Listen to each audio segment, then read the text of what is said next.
The champagne flute trembled in Min Jung's manicured fingers as Chairman Park's voice boomed across the Sky Lounge's marble floor. "Ladies and gentlemen, Park Industries is proud to announce." Her father's words blurred into white noise. Through the floor-to-ceiling windows of Manhattan's most exclusive venue, November rain hammered against the glass like bullets. 47 floors below, the city pulsed with life, while hers was about to end. "The engagement of my daughter, Park Min Jung, to Choi Young-ho, heir to Choi Enterprises." The crowd erupted in polite applause. Min Jung's smile felt like glass cutting her cheeks. Across the room, Marcus Washington closed his laptop with a sharp snap that somehow pierced through the congratulatory noise. 3 months of investigating Asian money laundering schemes had led him to one name: Park Industries, the very company whose heiress had made him forget how to breathe for 6 weeks. Their eyes met in the bar's gilt mirror. She was still smiling that perfect, hollow smile while her world crumbled. He was staring at her with something between recognition and horror, his vintage glasses reflecting the chandelier's crystal tears. Marcus stood abruptly, his leather moleskin clutched against his chest like armor. The investigation folder marked "Confidential Park Financial Irregularities" lay open on his table, photographs of wire transfers scattered like evidence of a crime not yet committed. "Min Jung-ah," her father's voice cut through her paralysis. "Come greet your future husband." But she was already moving toward Marcus, her Louboutin heels clicking against marble like a countdown. The black umbrella he'd offered her that first rainy night was still in her purse, a promise of protection she desperately needed now. Marcus. His name escaped her lips like a prayer. He looked at her, then at the engagement announcement still echoing through the room, then at the documents that could destroy her family. "Min Jung, Ms. Park," a reporter's voice sliced between them. "How does it feel to unite two of Korea's most powerful dynasties?" The camera flash exploded like lightning. In that frozen moment, Marcus saw everything. The terror in her eyes, the resignation in her shoulders, the pearl necklace at her throat like a beautiful chain. Her phone buzzed. A text from an unknown number. Interesting choice of company for an engaged woman. A friend. Min Jung's face went white. Someone had been watching. Someone knew about them. The room spun. Her father's triumphant smile. Young-ho's possessive hand reaching for hers. Marcus's stricken face. The reporter's hungry eyes. "I need some air," she whispered. But her voice was lost in the celebration of her imprisonment. As she pushed through the crowd toward the terrace, one thought burned through her mind. What would you do if the person you love held the power to destroy everything you've ever known? If the contract of your life came from the one person who could demolish your world, would you sign it? What happens when love becomes the most dangerous investigation of all? 6 weeks earlier, the Sky Lounge had been just another networking venue. Min Jung sat at the marble bar, her dark gray Armani blazer sharp against the burgundy leather, reviewing acquisition reports on her tablet. Park Industries' U.S. expansion required her personal attention, and Manhattan's elite understood that business was conducted in places like this. "Another soju, miss?" The bartender's attempt at cultural sensitivity made her smile. "Whiskey. Neat." She didn't look up from the quarterly projections. "The good stuff." A low chuckle came from her left. A woman who knows what she wants. Min Jung's training in dealing with presumptuous men was extensive, but when she turned, the dismissive words died in her throat. The man beside her wasn't the usual Wall Street predator. Marcus Washington sat with casual confidence, his vintage glasses reflecting the city lights, a leather notebook open beside his Manhattan. Marcus Washington, Washington Tribune. He extended his hand. And you're clearly not here for the atmosphere. Park Min-jung. Park Industries. His handshake was firm, honest. Most men either crushed her fingers to assert dominance or barely touched them to show deference. Marcus simply shook her hand like an equal. The cosmetics empire. Impressive. He closed his notebook. What brings Korean royalty to a tourist trap like this? Research. And you? Investigating the tourist trap for a story about overpriced drinks? Something like that. His smile was enigmatic. Though I have to say, the company just improved dramatically. The line should have made her cringe, but his delivery was self-deprecating rather than predatory. Let me guess. You're writing about the loneliness of business travelers? Close. Corporate culture. How American capitalism looks through foreign eyes. He signaled the bartender. Another whiskey for the lady. She's clearly had a long day of conquering markets. And you've had a long day of... what? Exposing corruption? Fighting injustice? She was teasing, but something flickered in his expression. Something like that. He raised his glass. To international relations. Their glasses clinked, and Min-jung felt something shift. Not the instant attraction of romantic comedies, but something more dangerous. Recognition. Here was someone who understood that intelligence was currency, that words were weapons, that the most interesting conversations happened in the spaces between what was said. Tell me, Ms. Park, what does a cosmetics heiress do for fun in Manhattan? Work. The honesty surprised her. That's it? No secret passions? Hidden talents? Min-jung studied his face. His interest seemed genuine, not the practiced charm of men who saw her as a trophy or a business connection. I collect vintage Korean pottery, and I read American crime novels. Interesting combination. Order and chaos. You could say that. She found herself leaning closer. And you? When you're not exposing corporate conspiracies? I restore vintage watches. There's something satisfying about making broken things work again. The metaphor hung in the air between them. Min-jung felt her phone buzz. Undoubtedly, her father checking on her progress with the American partners. She ignored it. Mr. Washington, are you flirting with me? Ms. Park, are you letting me? The challenge in his voice made her pulse quicken. This was dangerous territory. She was in New York for business, not romance. Her life was planned, structured, controlled. Men like Marcus Washington, intelligent, unexpected, interested in her mind as much as her position, didn't fit in that plan. I should go, she said, but made no move to leave. Should. Interesting word. What should you do versus what do you want to do? The question felt like a key, turning in a lock she'd forgotten existed. Min-jung looked at this American stranger who saw through her polished exterior to something she'd almost forgotten herself. She began, then stopped. When had she last finished that sentence honestly? It's okay, Marcus said gently. Sometimes wanting is enough for now. As if on cue, rain began pelting the windows.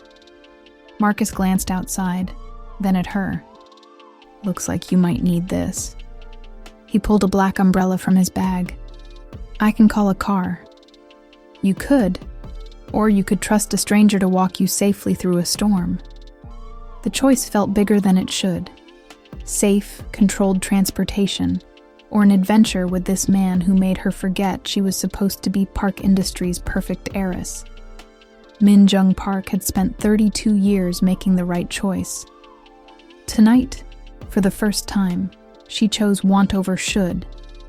Marcus's apartment in Brooklyn was a study in organized chaos. The walls were covered with investigative timelines, photographs connected by red string, newspaper clippings overlapping like scales on a fish. But the centerpiece was his desk. 3 monitors displaying financial records, shipping manifests, and corporate filings that told a story he didn't want to believe. Park Industries. The company owned by the father of the woman who'd made him forget every rational thought for the past 6 weeks. Shit, he muttered, cross-referencing the shipping dates with the banking records. The pattern was undeniable. Luxury goods shipments that didn't match declared values. Offshore accounts in the Cayman Islands. Wire transfers that disappeared into shell companies. His editor, Tom Bradley, had assigned him the Asian money laundering investigation 3 months ago. Follow the cosmetics trail, Tom had said. Pretty packages, dirty money. It was supposed to be routine. Another corporate scandal, another Pulitzer-worthy exposé. But nothing about Min Jung Park was routine. Marcus pulled up the photograph from last night. Not of her, but of the Park Industries annual report she'd been reading at the bar. Her father's picture stared back at him. Chairman Park Jae-won, steel-eyed and authoritative, the kind of man who built empires and expected absolute loyalty. The kind of man who might launder money through cosmetics shipments. Marcus's phone buzzed. A text from Min Jung. Thank you for the umbrella and the conversation.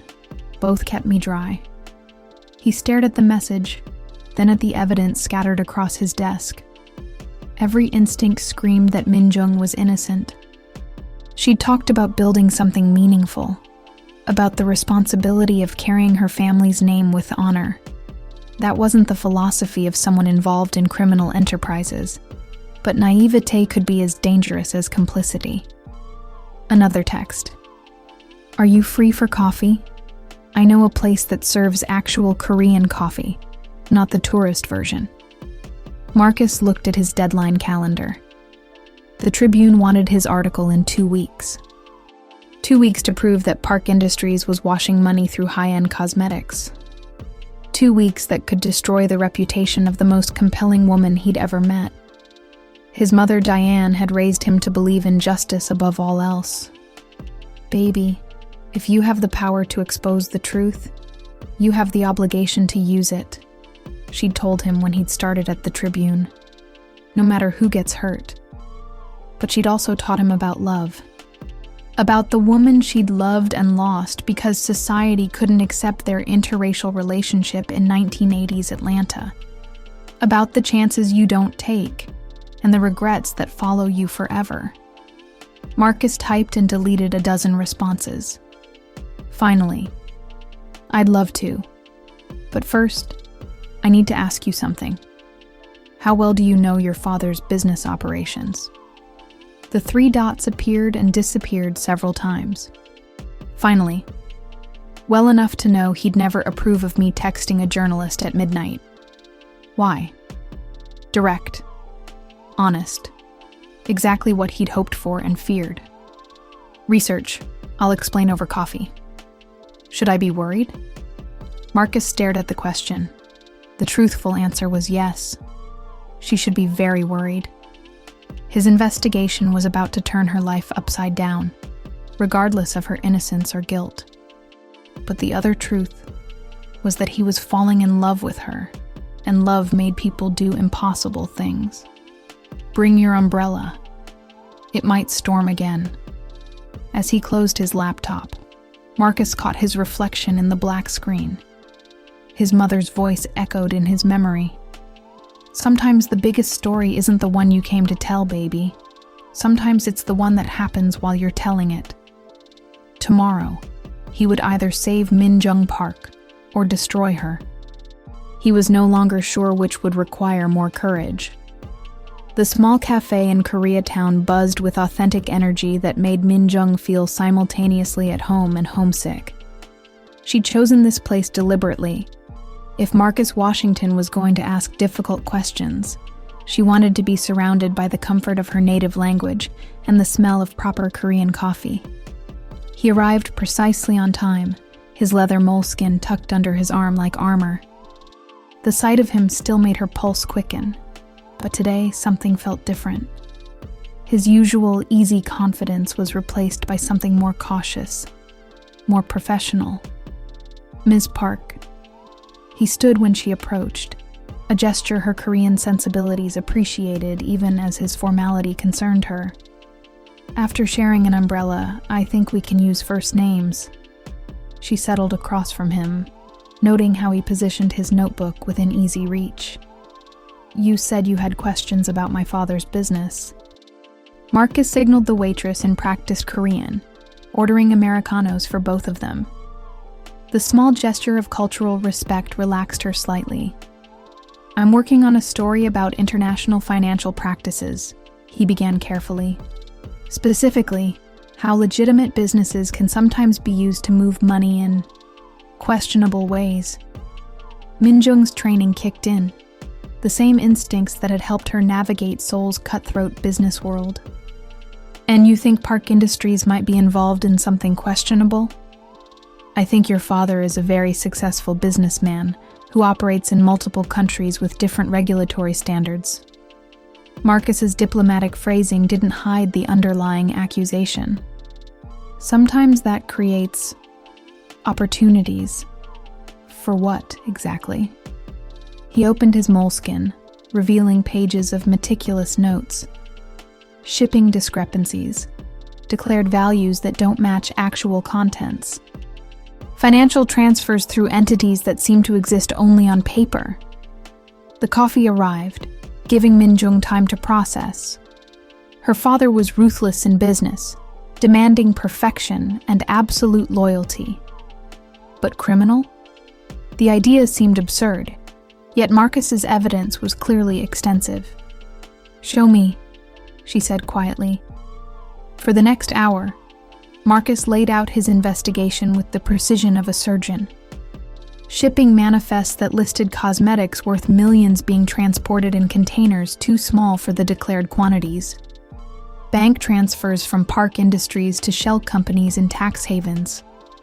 A pattern of financial activity that suggested money laundering on a massive scale.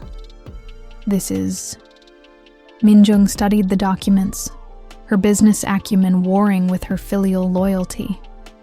"This is very sophisticated work. Too sophisticated for coincidence."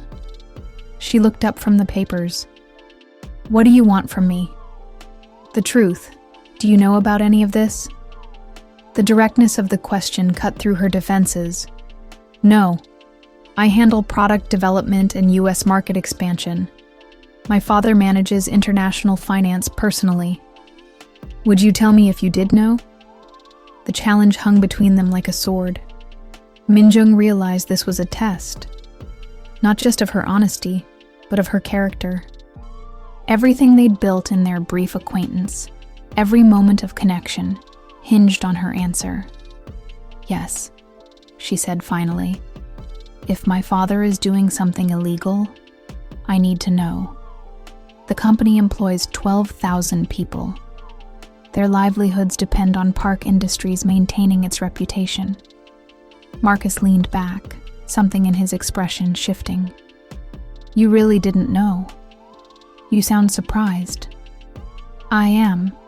Most people in your position would either be complicit or willfully ignorant." "You're genuinely shocked." Minjung felt a flicker of anger. "You've been investigating my family for months. You let me think you were interested in me personally when you were just building a case." "That's not..." Marcus started, then stopped. "That's partially true. I was investigating your father's company, but my interest in you was never professional." "How can I believe that?" He reached across the table, his fingertips brushing hers. "Because I'm telling you about it instead of publishing it. Because I could have used you to get closer to the evidence, but I'm warning you instead." The touch sent electricity through her system, but she didn't pull away. "What happens now?" "Now you decide. You can warn your father, help him cover his tracks, protect your family's reputation, or you can help me find the truth, whatever it costs." The choice felt impossible. Family loyalty was bred into her bones, reinforced by 32 years of duty and obligation. But if her father was truly laundering money, how many other families would suffer when the scheme inevitably collapsed? "If I help you," she said slowly, "and you're right about my father, it will destroy everything I've worked for. My reputation, my position in the company, my relationship with my family. I know. And if you're wrong, I'll have betrayed my father for nothing. I know that too." Min-jung studied his face, the serious eyes behind vintage glasses, the mouth that had made her laugh just 24 hours ago. "Why should I trust you?" "Because I'm trusting you. I just showed you evidence that could disappear with one phone call to your father. I'm betting my career that you'll choose the truth over family convenience." Outside, rain began to fall against the cafe windows. Min-jung thought about umbrellas and storms, about protection and trust, about the difference between what she should do and what she wanted to do. "If we do this," she said quietly, "there's no going back." Marcus nodded. No going back. She pulled out her phone, scrolling to her father's contact. One call could end this conversation and protect everything she'd ever known. Instead, she turned off the phone and slipped it into her purse. "Tell me exactly what you need." 3 weeks into their secret partnership, Min-jung felt like she was living 2 lives. By day, she was the dutiful daughter and successful executive, reviewing expansion plans and attending board meetings. By night, she was Marcus's inside source, providing access to shipping records and financial documents that painted an increasingly damning picture of her father's activities. They met in different locations each time: a bookstore in Greenwich Village, a museum cafe on the Upper East Side, the reading room of the New York Public Library. Always public, always professional, always with the undercurrent of something more dangerous than either crime or attraction. Tonight's location was Central Park, near the reservoir where joggers provided cover for their conversation. Marcus spread the latest evidence across a park bench like pieces of a puzzle. "The pattern is undeniable now," he said, pointing to a series of wire transfers. "Money goes from Park Industries to Sunrise Holdings in the Caymans, then gets broken into smaller amounts and distributed to dozens of accounts across 3 countries. Classic laundering structure." Min-jung studied the documents with the analytical skills that had made her one of Seoul's youngest female CEOs. "The amounts match our quarterly shipments to European distributors." "Exactly. On paper, you're shipping cosmetics worth $12 million. In reality, you're moving much less product and using the difference to clean dirty money." Whose money? The question had been haunting her for weeks. Marcus hesitated. "That's where it gets complicated. Some of the original deposits trace back to construction companies in South Korea. Others come from entertainment businesses." Min-jung's blood chilled. In Korean business culture, those industries had notorious connections to organized crime. "You think my father is washing money for the Yakuza?" Korean organized crime. Different organization, same principle. She sat heavily on the bench, her perfect posture finally cracking. 12,000 employees, Marcus. 12,000 families depend on Park Industries. If this comes out, the legitimate business will survive. Companies weather scandals all the time. Not in Korea. Not with this kind of scandal. My father's reputation is the company's reputation. If he falls, everything falls. Marcus closed his notebook and turned to face her fully. "Min-jung, I know this is impossible, but if we don't expose this, it will only get worse. Money laundering leads to bigger crimes. Your father is already in too deep to stop voluntarily. And what about us?" The question slipped out before she could stop it. He looked at her with an expression she couldn't read. "What about us?" You're about to destroy my family. I'm helping you do it. How does that end well for anyone? Marcus was quiet for a long moment, watching the joggers circle the reservoir like runners on an endless track. I don't know. I've never been in this situation before. What situation? Falling for your source? Falling for someone whose life I'm about to ruin. His honesty was brutal and beautiful. Every night I go home and stare at this evidence, and I think about what it means for you, what it means for us. There is no us, Marcus. There can't be. But even as she said it, Minjung knew it wasn't true. There was already an us, built on shared secrets and impossible choices, on rain-soaked walks and quiet conversations about dreams they'd never told anyone else. Your father will find out eventually, Marcus said gently, about the investigation, about us. It's better if you control how that happens. You want me to tell him. I want you to be safe. If he finds out you've been helping me without warning. Minjung thought about her father's legendary temper, his absolute demand for loyalty, his view of family as an extension of his will. He'll disown me. Probably. I'll lose everything. My position, my trust fund, my place in society. Korean families don't forgive this kind of betrayal. Marcus reached for her hand, then stopped himself. They'd been careful never to touch in public, never to give anyone ammunition against them. You'll lose some things, but you'll keep your integrity and your freedom. Freedom to what? Be in exile? Start over with nothing? Freedom to choose your own life, to build something that's truly yours. The words hung in the evening air like a challenge. Minjung had never chosen her own life. Every major decision had been made in consultation with her father, every path approved by family consensus. The idea of complete autonomy was terrifying and exhilarating. If I do this, she said slowly, if I confront my father, there's no guarantee he'll admit anything. He might just destroy the evidence and cut me off without explanation. Then we'll have tried.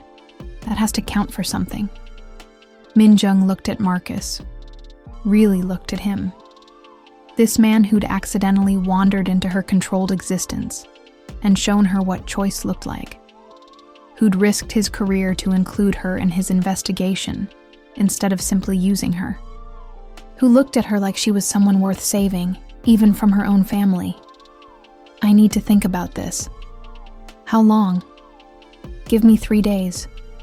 After that, publish your story with or without my father's response. Marcus nodded. 3 days.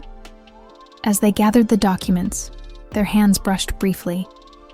The touch was electric, all the more powerful for being forbidden. Minjung wondered if this was what love felt like, this terrible, beautiful collision of hearts and consequences. Walking away from him, she realized that in 3 days, she would either gain everything she'd never known she wanted, or lose everything she'd ever been. For the first time in her life, the outcome was entirely up to her. The phone call came at 3 a.m. New York time, which meant it was 5 p.m. in Seoul. The perfect hour for family disasters. Minjung's mother's voice was crystalline with excitement and expectation. Minjung, we have wonderful news. Chairman Choi has agreed to the engagement. Minjung sat up in her hotel suite, instantly awake. What engagement? To Young-ho, of course. We've been discussing this for months. Choi Enterprises would be the perfect complement to Park Industries. The families have known each other for generations. The arranged marriage her parents had hinted at for years was suddenly real, imminent, non-negotiable.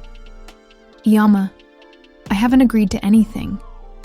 Darling, you're 32. It's time to think about the family's future, not just your own desires. Her mother's tone carried the weight of tradition and the expectation of obedience. Young-ho is successful, well-educated, from a good family. What more could you want? Love, Min-jung thought. Choice. The freedom to make mistakes and live with the consequences. When? The formal announcement will be next week at the charity gala. You'll need to return to Seoul immediately for the engagement ceremony. Next week. 5 days before Marcus's deadline for his investigation. The timing felt like cosmic irony. I can't. I have business commitments here. Min-jung. Her mother's voice sharpened. Your father has indulged your American adventure long enough. It's time to come home and accept your responsibilities. After the call ended, Min-jung sat in the dark of her suite, looking out at Manhattan's glittering skyline. Somewhere out there, Marcus was probably awake too, working on the story that would destroy her family. In 5 days, she would either be engaged to a man she barely knew, or expelled from the only world she'd ever understood. Unless she took control of the narrative. Her phone buzzed. A text from Marcus. Couldn't sleep. Walked past the Sky Lounge, thinking about umbrellas and impossible choices. She typed and deleted a dozen responses. Finally, my parents have arranged my engagement. Announcement next week. Her phone rang immediately. Min-jung. Hi. Are you okay? The simple question undid her completely. She'd spent her life being strong, composed, perfectly controlled. But Marcus's concern cracked through her defenses. No, I'm not okay. Tell me. So she did. About Choi Young-ho, whom she'd met twice at family functions and found perfectly pleasant and perfectly boring. About the expectation that she would merge her life with his for the good of both companies. About the charity gala where her engagement would be announced like a corporate merger. Do you love him? Marcus asked quietly. I barely know him. But that's not the point in Korean marriages. Love is something you build together, or something you live without. And what do you want? The question that had been haunting her for weeks. I want to choose. For once in my life, I want to make a decision based on what I want, not what's expected. Then choose. It's not that simple. It's exactly that simple. Hard but simple. Min-jung closed her eyes. If I refuse the engagement, my father will cut me off completely. I'll lose my position, my inheritance, my family. I'll be alone in a foreign country with no support system. You won't be alone. The words hung in the air like a promise and a question. Min-jung felt her heart racing. Marcus, what are you saying? I'm saying that if you choose freedom, you won't face it alone. I'm saying that I care about you more than I care about the story. I'm saying that maybe love is worth the risk. Love. He'd said it. The word that changed everything. You love me? She whispered. Yes. I love your intelligence and your courage. I love the way you think through problems, and the way you make me think differently. I love that you're helping me investigate your own father, because it's the right thing to do. I love you, Min-jung Park. Not your position or your family's company. Tears she'd been holding back for weeks finally spilled over. I love you too. And that's what makes this impossible. Why? Because loving you means betraying everything I've ever been. And I don't know if I'm brave enough for that. Marcus was quiet for a long moment. What if I told you that courage isn't the absence of fear? It's choosing to do the right thing even when you're terrified. Is that what you're doing with the investigation? Every day. I'm terrified of losing you. But I'm more terrified of letting criminals operate freely because I fell in love. Min-jung wiped her tears and looked out at the city where she'd discovered who she could be when no one was watching. I have to go to Seoul. For the announcement. I know. Will you wait for me? As long as it takes. Even if it takes forever. Marcus's voice was steady and sure. Especially then. After they hung up, Min-jung booked her flight to Seoul and began composing the most difficult email of her life, her resignation letter from Park Industries. She didn't send it. Not yet. But for the first time, she knew she could. Marcus's apartment had never felt smaller. 3 days since Min-jung's flight to Seoul, and he'd accomplished nothing but wearing a path in his hardwood floors. The investigation files sat untouched on his desk, while he stared at his phone, willing it to ring. She'd texted once. Landed safely. Everything here feels different now. He'd typed a dozen responses and sent none of them. What could he say? Come back? Choose me over your family? Destroy your life for a chance at happiness with a man you've known for 6 weeks? His mother's voice echoed from the kitchen, where she was making her famous peach cobbler, a sure sign she was worried about him. Baby, you gonna wear a hole in that floor. Sorry, Mama. Marcus collapsed onto his couch, suddenly exhausted. Diane Washington emerged from the kitchen, wiping her hands on a dish towel. At 62, she was still formidable. A woman who'd raised a son alone and built a life on her own terms after love had failed her. Tell me about her. There's nothing to tell. Marcus Anthony Washington, I did not raise you to lie to your mama. She settled beside him with the authority of someone who'd seen through his excuses for 35 years. You've been walking around like somebody died. Either tell me what's wrong, or I'm calling Sarah to come talk sense into you. The threat of his busybody sister motivated him to honesty. Her name is Min-jung. She's Korean. She's smart and beautiful and complicated, and she's engaged to someone else. Engaged to someone she loves? Engaged to someone her parents chose. Diane's expression shifted to something Marcus couldn't quite read. I see. And what does she want? That's the problem.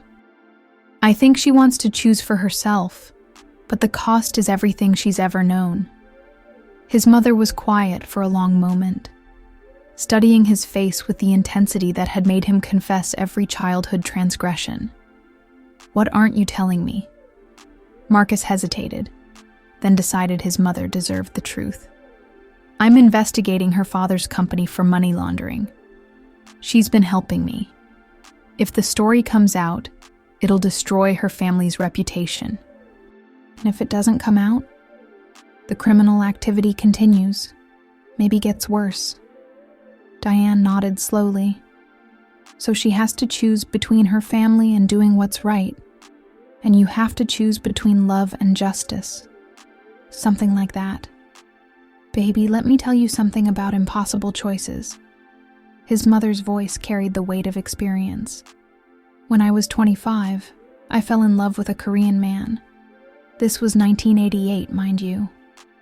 Atlanta wasn't exactly progressive about interracial relationships. Marcus stared at her. In 35 years, she'd never mentioned this. His name was David Kim.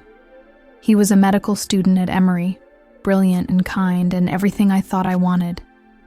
But his family threatened to disown him if he married a black woman. And my family wasn't much better about the idea of Korean grandchildren. What happened? He chose his family.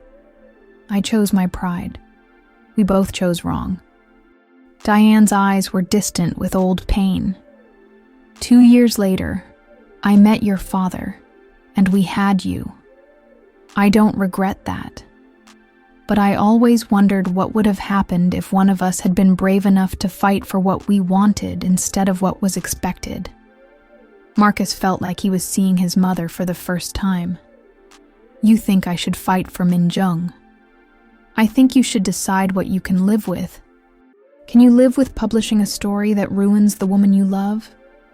Can you live with burying a story that lets criminals continue operating? Can you live with letting her walk away without knowing you tried everything? I don't know how to try everything. Then you better figure it out fast, because second chances are rare, and regret is forever. His phone rang. Marcus's heart jumped, hoping for Min Jung's voice, but the caller ID showed Tom Bradley, his editor. Marcus, where's my Park Industries story? You've been sitting on this for months. Still confirming some details. Well, confirm them faster. I just got word that Park's daughter is engaged to some chaebol heir. Big announcement at a charity gala in Seoul. If there's financial impropriety, we need to break it before they solidify their political connections. Marcus felt the deadline tightening like a noose. When's the announcement? Tomorrow night, Korea time. Which means you have about 18 hours to file your story, or I'm giving it to someone who will. After Tom hung up, Marcus stared at his phone. 18 hours to decide between love and duty, between protecting Min Jung and exposing the truth. His mother placed a gentle hand on his shoulder. Sometimes the right choice and the easy choice are different things, baby.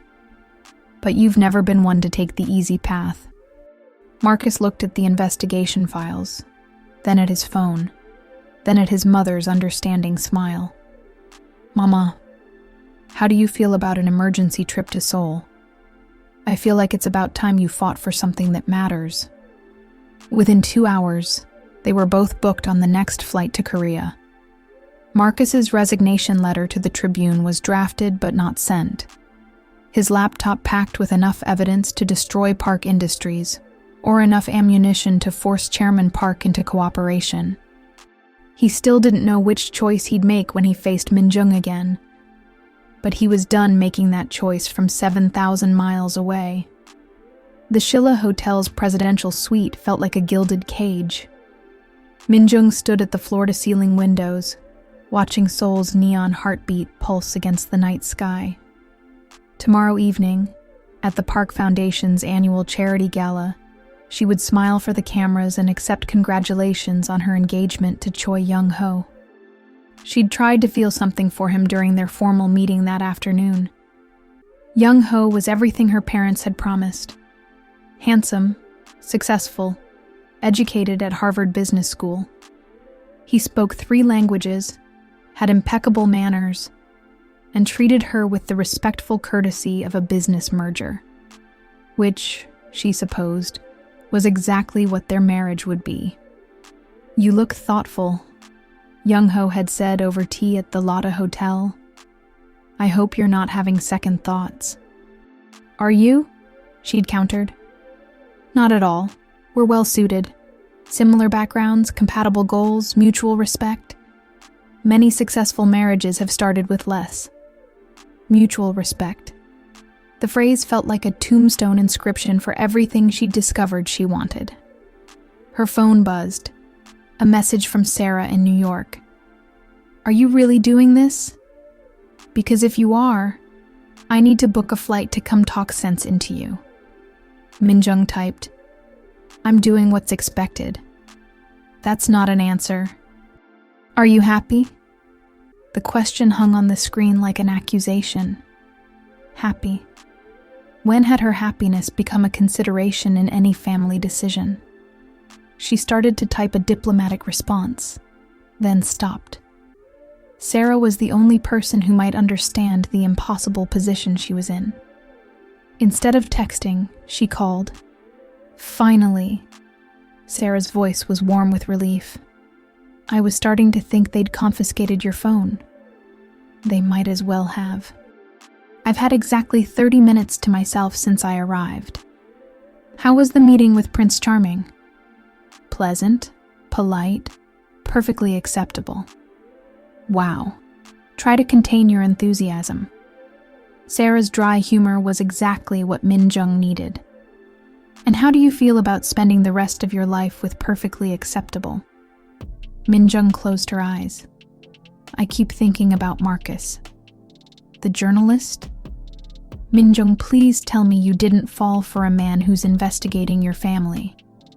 I fell for a man who sees me as more than Park Industries' future queen, who asks what I want instead of what I should want, who makes me laugh and challenges me to think differently about everything, and who's about to publish a story that destroys your father's reputation.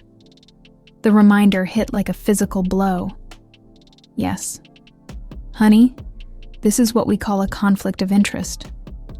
Min-jung almost smiled despite everything.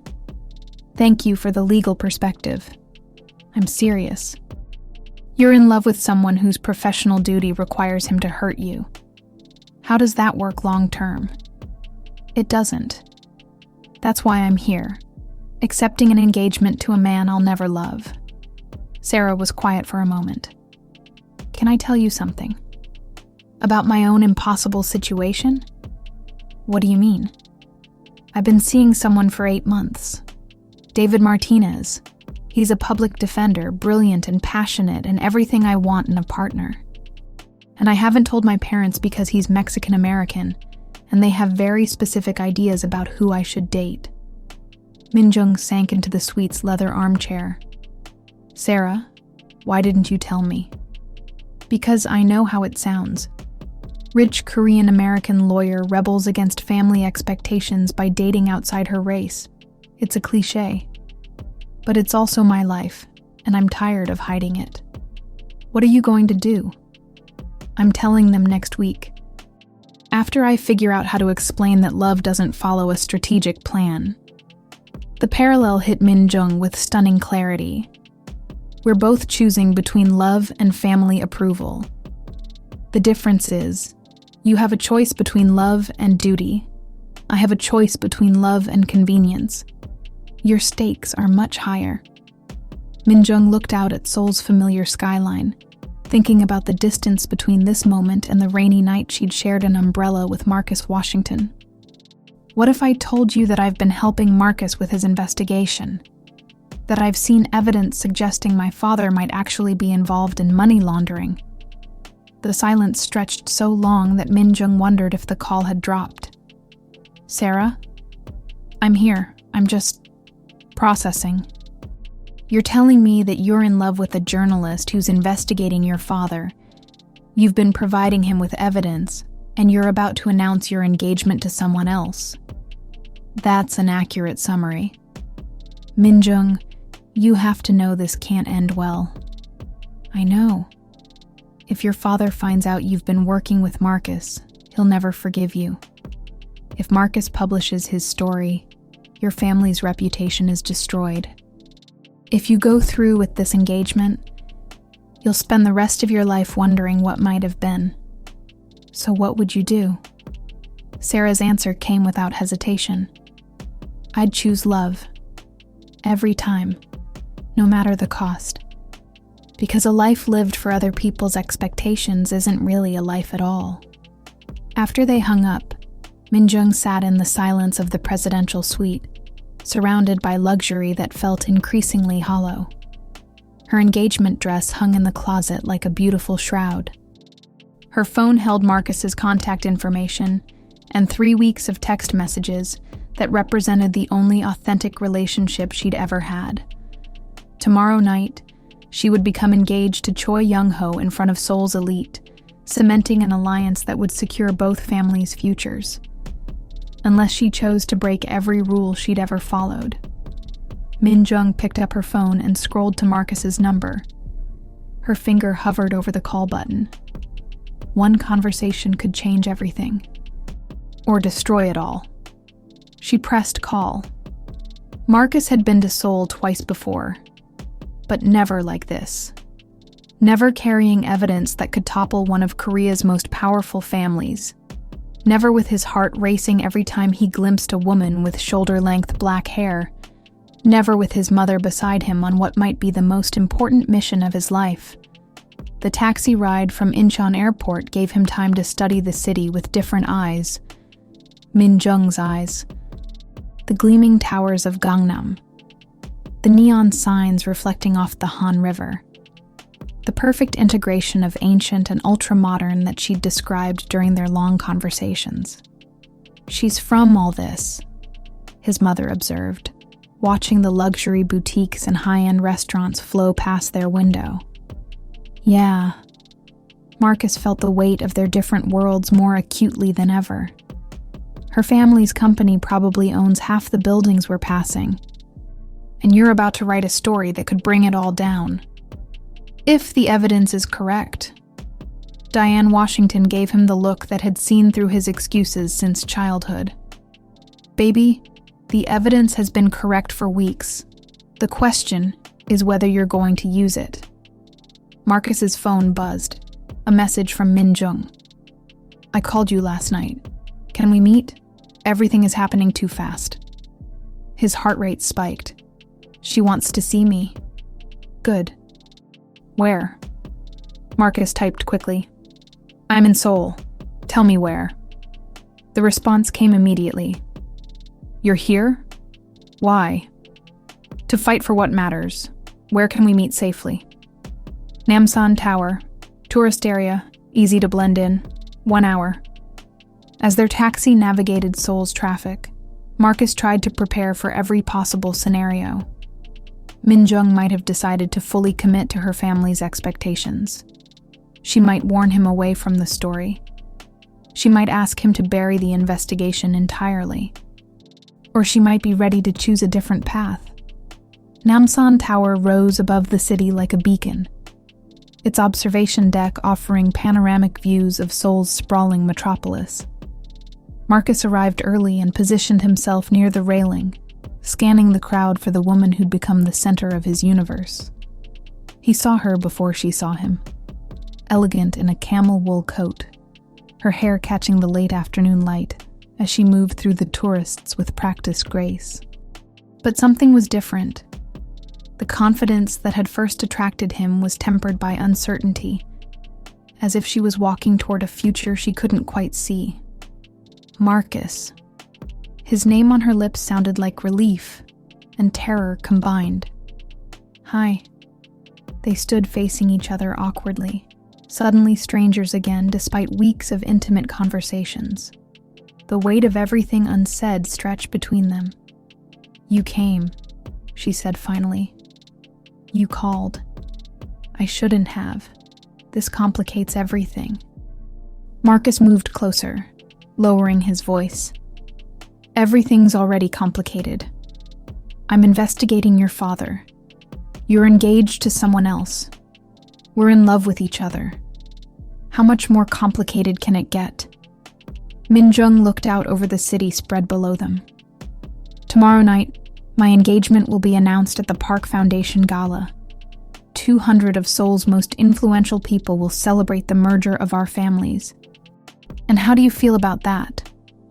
Like I'm attending my own funeral. The honesty in her voice broke his heart. Then don't do it. It's not that simple. It's exactly that simple. Marcus turned her to face him, his hands gentle on her shoulders. Walk away. Choose yourself for once. And go where? Do what? I've never existed outside my family's expectations. I don't know how to be just Min Jung Park instead of Park Industries' heiress. Then learn. We'll figure it out together. She shook her head. You don't understand what you're asking. In Korean culture, family reputation is everything. If I break this engagement, especially for a foreign man, I'll be ostracized completely. Not just from my family, but from my entire social world. What about your American social world?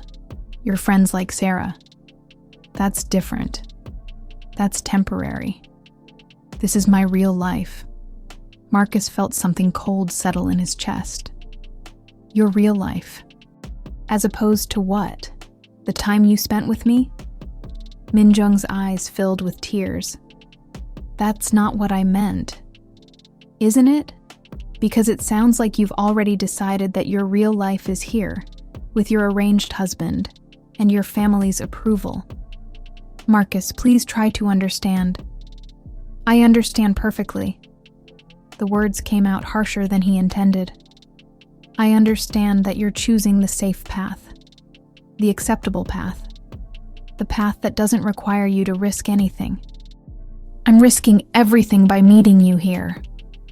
"No, you're not.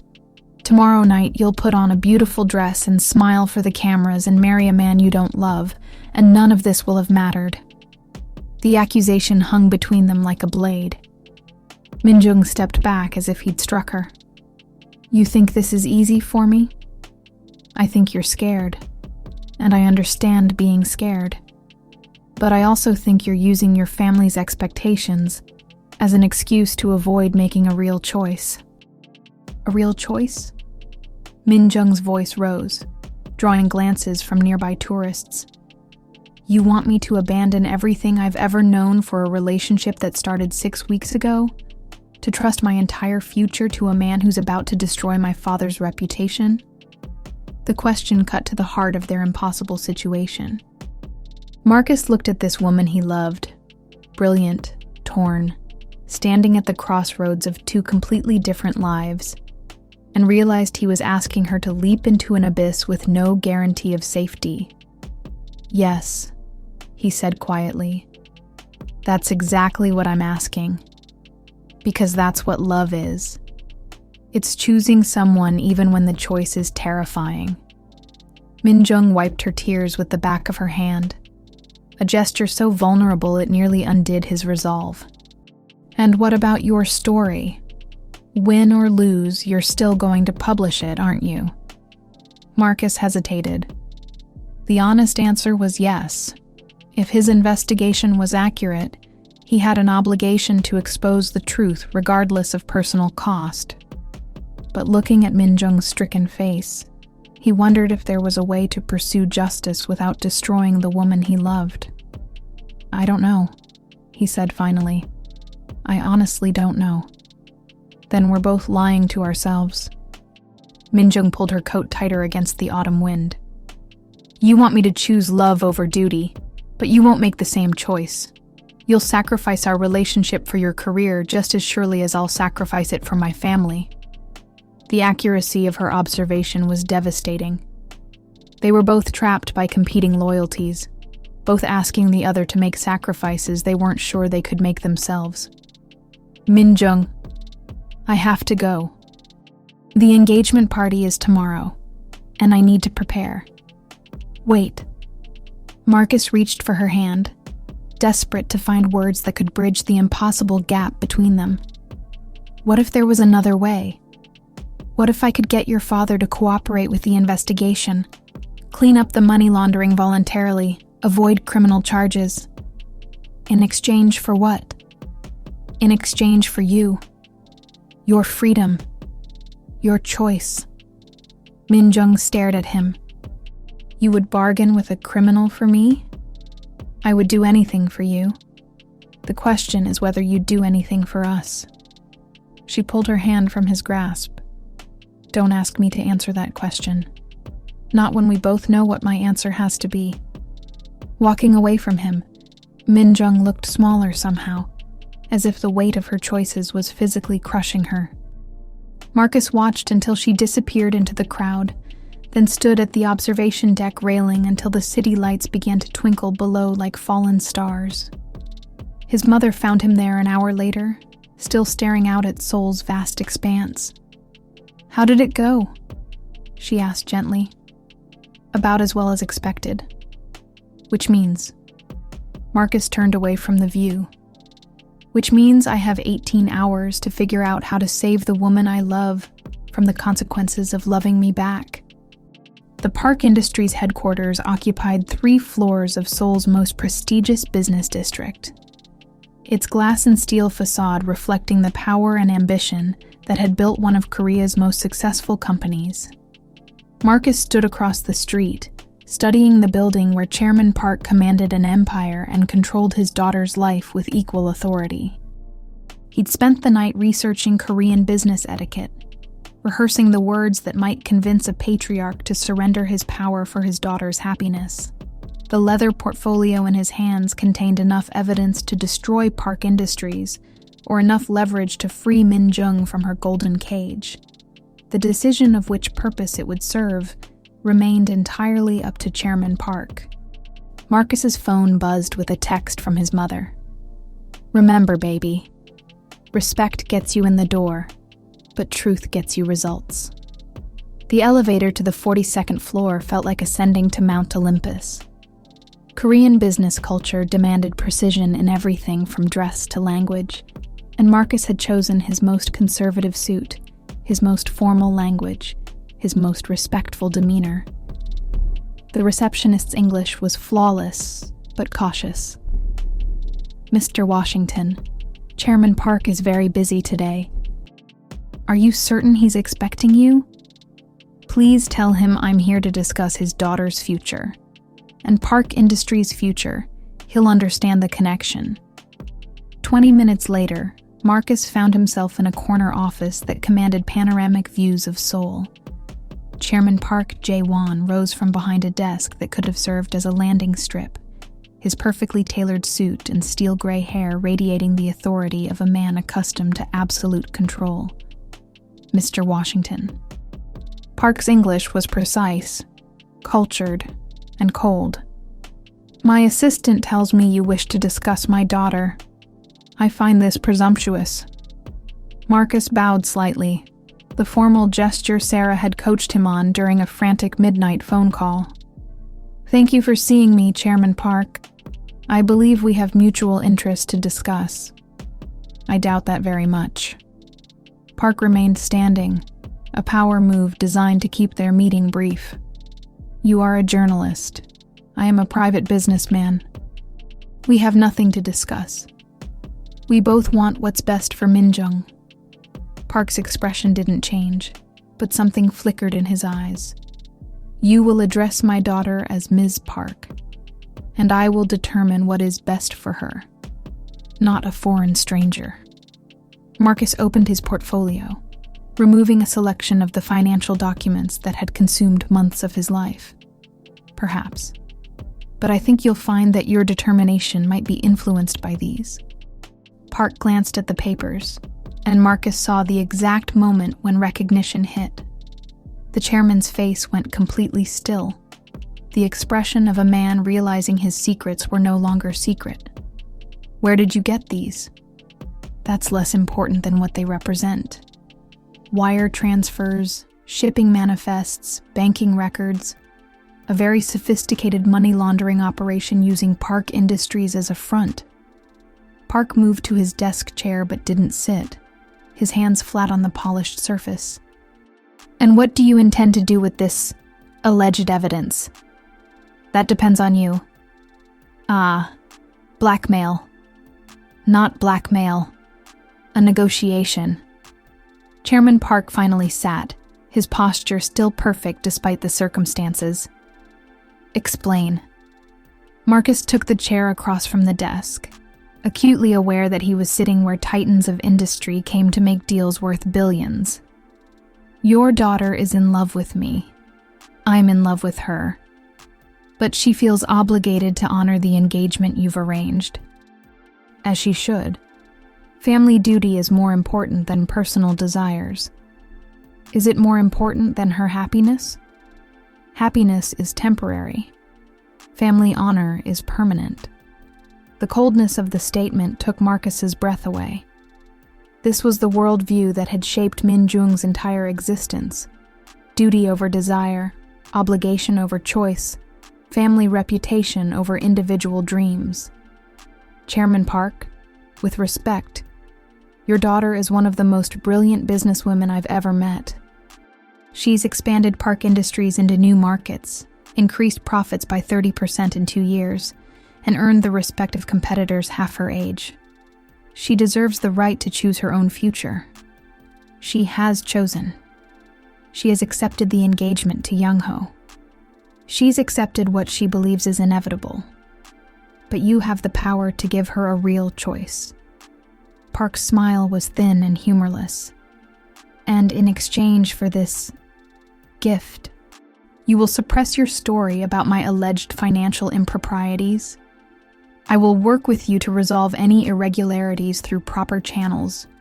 No criminal charges, no public scandal, no destruction of Park Industries' reputation. Clean slate. And if I refuse?" Marcus met the older man's gaze steadily. Then I publish the story tomorrow morning. Your daughter's engagement announcement will be overshadowed by headlines about money laundering and organized crime connections. Park Industries' stock will collapse. Your family's reputation will be destroyed regardless of my relationship with Min Jung. The silence stretched for nearly a minute. Chairman Park studied Marcus with the intensity of a man who'd built an empire by reading people correctly. You would sacrifice your career for my daughter? Without hesitation.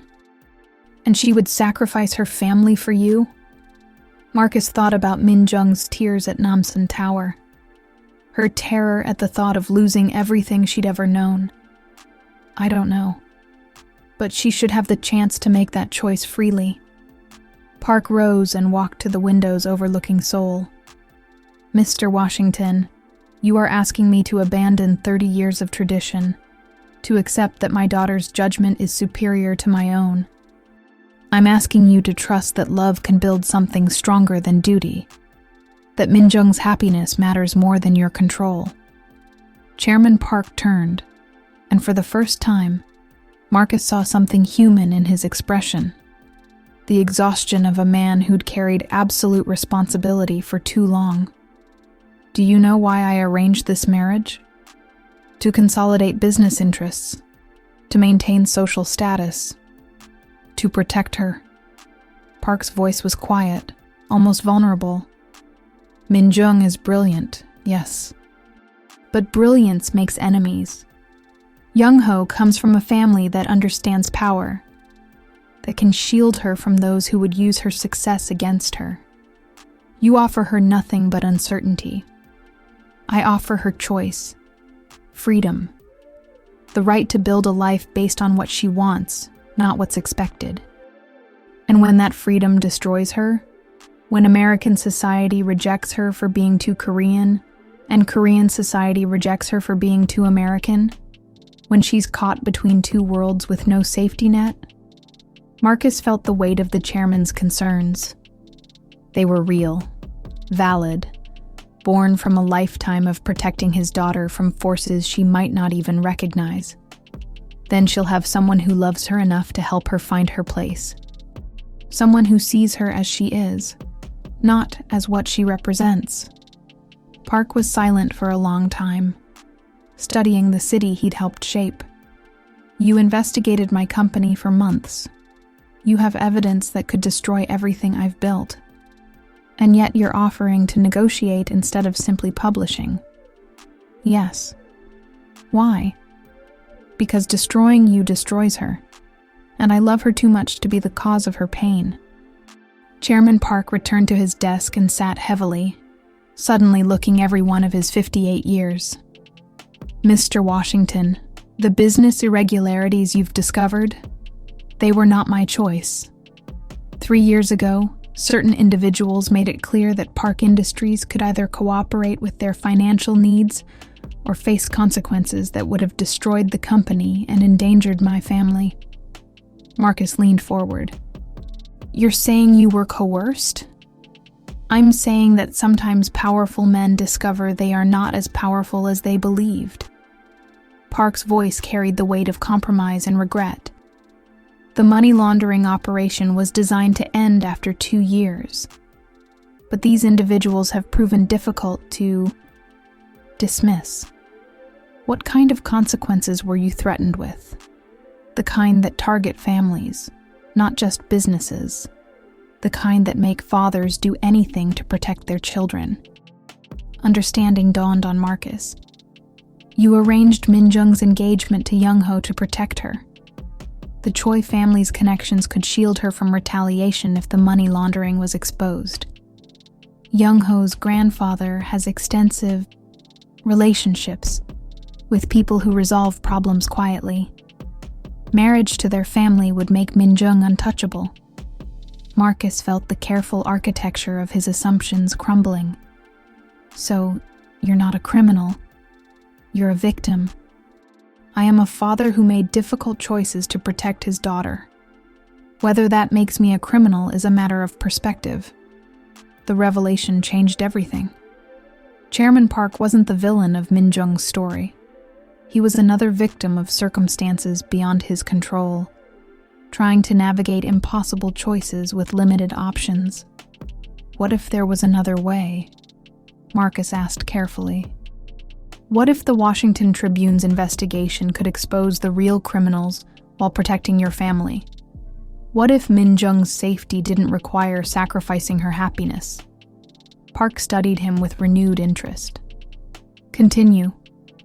You cooperate fully with my investigation. Provide names, documentation, testimony. We build a case against the people who forced you into this position. In exchange, Park Industries becomes the key witness in a major organized crime prosecution instead of a co-conspirator. And Min Jung gets to choose her own future, with full knowledge of the risks and your support, whatever she decides. Chairman Park was quiet for several minutes, weighing options with the calculating precision that had built his empire. You would trust me to provide accurate information? After everything you've discovered? I would trust a father's love for his daughter. That's the one constant in this entire situation. And if Min Jung chooses you over Young Ho, over family expectations, over everything she's ever known, Marcus met his eyes steadily. Then I'll spend the rest of my life making sure she never regrets that choice. Park reached for his phone. Cancel the engagement announcement for tonight. Tell the media that the Park family needs to address urgent business matters before proceeding with personal celebrations. Marcus felt his heart stop. You're calling it off? I'm giving my daughter the choice I should have offered her from the beginning. Whether she chooses to use it remains to be seen. As Marcus left Park Industries headquarters, his phone was already buzzing with messages from Min Jung. What did you do? My father just called off the engagement party. Everyone is in chaos. Meet me at the hotel. Now. For the first time in months, Marcus smiled as he hailed a taxi. The real story was just beginning. The Shilla Hotel's lobby had never felt more like a battlefield. Min Jung paced across marble floors, while her mother sat rigidly in a leather armchair, her composure cracking like expensive porcelain. The cancelled engagement party had sent shockwaves through Seoul's elite society, and the Park family was scrambling to control a narrative that threatened to destroy decades of carefully constructed reputation. Min Jung, stop pacing and explain this to me. Mrs. Park's voice carried the strained patience of a woman whose perfect world had just collapsed. Your father calls off your engagement hours before the announcement, and now you're meeting with some American journalist? What is happening? Before Min Jung could answer, Marcus appeared in the lobby doorway. Even across the crowded space, she could see the intensity in his expression, the urgency that suggested everything had changed. Yama, this is Marcus Washington. Min Jung's introduction was steady, but her hands trembled as she made the formal gesture. The journalist I told you about. Mrs. Park rose with the dignity of Korean aristocracy, her assessment of Marcus swift and thorough. Mr. Washington, you're the man who's been investigating my husband's company. Yes, ma'am. Marcus bowed respectfully. And the man who's fallen in love with your daughter. The directness of his statement sent shockwaves through the hotel lobby. Several guests turned to stare, recognizing the drama unfolding in real time. Min Jung felt the ground shift beneath her feet. Marcus, what did you say to my father? The truth. About the investigation, about us, about the choices you should be free to make. And? He's calling off the engagement. He wants you to choose your own future. Mrs. Park sank back into her chair, as if the air had been knocked out of her lungs. This is impossible. The family obligations, the business relationships, Young Ho's family, can all be managed, Marcus said gently. Your husband is a remarkable man, Mrs. Park. He's willing to risk everything to give Min Jung the freedom to choose. Min Jung stared at him, her mind racing. My father agreed to this? The same man who's controlled every aspect of my life since birth? The same man who's been laundering money for 3 years to protect you from organized crime threats? The same man who arranged your engagement to ensure your safety? He never wanted to control you, Min-jung. He wanted to protect you. The revelation hit like a physical blow. Everything she'd believed about her father's motivations, every resentment about his controlling behavior, suddenly rearranged itself into a different pattern. He was protecting me from people who would have used you to control him. The engagement to Young-ho wasn't about business merger. It was about keeping you safe from retaliation when the money laundering inevitably came to light, Mrs. Park was crying now, elegant tears that tracked down her carefully made-up cheeks. Jae-won told me none of this. I thought he was just being traditional, wanting to secure a good marriage for you. He was being a father, and now he's offering Min-jung the choice he never thought he could give her. Min-jung felt the last 3 years of her life rearranging themselves like puzzle pieces finding their correct places. Her father's insistence on the American expansion. His reluctance to discuss international finances. His increasing pressure for her to marry Young-ho quickly. What choice? She asked quietly. Marcus stepped closer, his voice intense but gentle. Come with me. Back to New York, back to Washington, back to a life where you can build something entirely your own. We'll work together on the investigation that brings down the people who threatened your family. We'll create something new, something that belongs to just us. And if I stay, then you stay with my blessing and your father's support. You marry Young-ho if you choose, or don't marry anyone if that's what you want. But the choice is yours, not your family's, not society's, not mine. The lobby seemed to fade around them. Mrs. Park's quiet sobs, the curious stares of other guests, the opulent surroundings that represented everything Min-jung had ever known. It all became background noise to the single question that would define the rest of her life. If I choose you, she said slowly, what happens to Park Industries, to my father's reputation, to everything my family has built? Your father becomes the key witness in a major organized crime prosecution. Park Industries emerges as a victim rather than a perpetrator. The company survives, possibly stronger than before. And if the investigation goes badly, if we can't make the case against the real criminals, Marcus's honesty was brutal and beautiful. Then we face the consequences together. We build something new from whatever pieces are left. Min-jung looked at her mother, who'd stopped crying, and was watching the exchange with something approaching fascination. Yama, what do you think? Mrs. Park was quiet for a long moment, studying Marcus with the shrewd intelligence that had helped her navigate Seoul's competitive social world for 30 years. I think, she said finally, that I married your father because our families arranged it. We learned to love each other, and we've been happy. But I've always wondered what it would have felt like to choose love first and figure out the rest later. That's not an answer. Yes, it is. Mrs. Park stood and walked to Min-jung, taking her daughter's hands. I'm telling you to choose what I never had the courage to choose. I'm telling you that love is rare enough that when you find it, everything else is just details to be worked out. Min-jung felt tears she'd been holding back for weeks finally spill over. I'm scared, Yama. Good. Fear means it matters. Fear means you're choosing something that could change everything. Marcus pulled out his phone, showing her a flight confirmation. There's a flight to New York leaving in 4 hours. 2 seats, if you want them. You already bought tickets? I bought hope. The tickets are just transportation. Min-jung looked around the hotel lobby one more time, memorizing the marble floors and crystal chandeliers that represented the only world she'd ever known. Then she looked at Marcus, this impossible man who'd stumbled into her controlled existence and shown her what choice looked like. I need to pack. The smile that spread across Marcus's face was like sunrise after the longest night. I'll wait. No. Minjung took his hand, no longer caring who saw.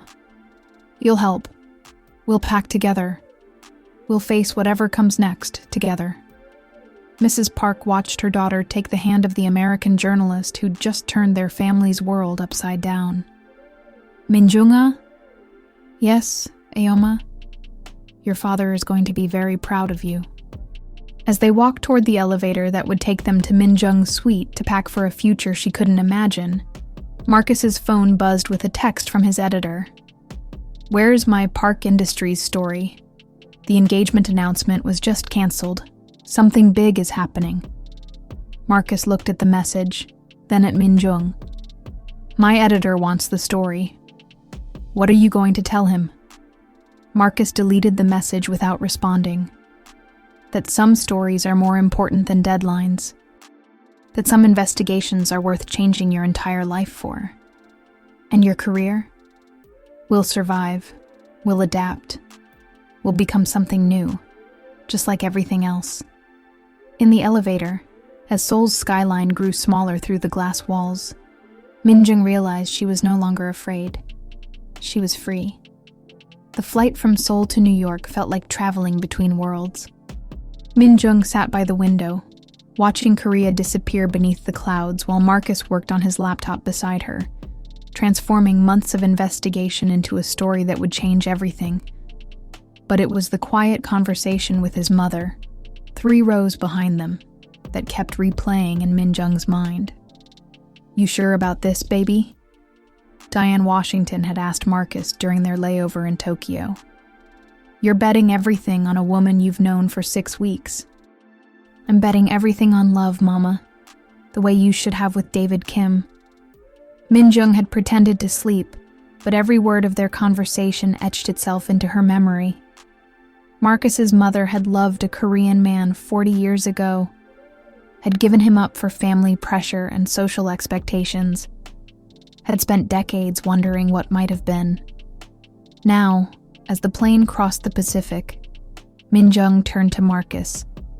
Tell me about your mother and David Kim. Marcus looked up from his laptop, surprised. You heard that? I hear everything when I'm nervous. It's a survival skill from board meetings. He closed the computer and leaned back in his seat. 1988, Atlanta. She was a nursing student. He was pre-med at Emory. They met in the hospital where she was training, fell in love over late-night coffee breaks, and shared dreams of helping people. What happened? What always happens. His family threatened to cut him off if he married outside his race. Her family wasn't thrilled about Korean grandchildren. They both chose what seemed safe. Minjung felt the parallel like a knife in her chest. Do they ever see each other? He's a cardiologist in Los Angeles now. Married to a Korean woman his parents selected. 3 kids, successful practice, everything he was supposed to want. And your mother? Never married. Raised me alone, threw herself into her career, spent 40 years telling herself she made the right choice. The sadness in Marcus's voice made Minjung reach for his hand. That's why you were willing to risk everything, to fight for us. That's why I couldn't let history repeat itself. Minjung was quiet for several minutes, processing the weight of other people's regrets, other people's what-ifs. Marcus, what if we're wrong? What if love isn't enough to overcome everything we're facing? Then at least we'll know we tried. At least we won't spend 40 years wondering. The flight attendant approached with dinner service, but neither of them was hungry.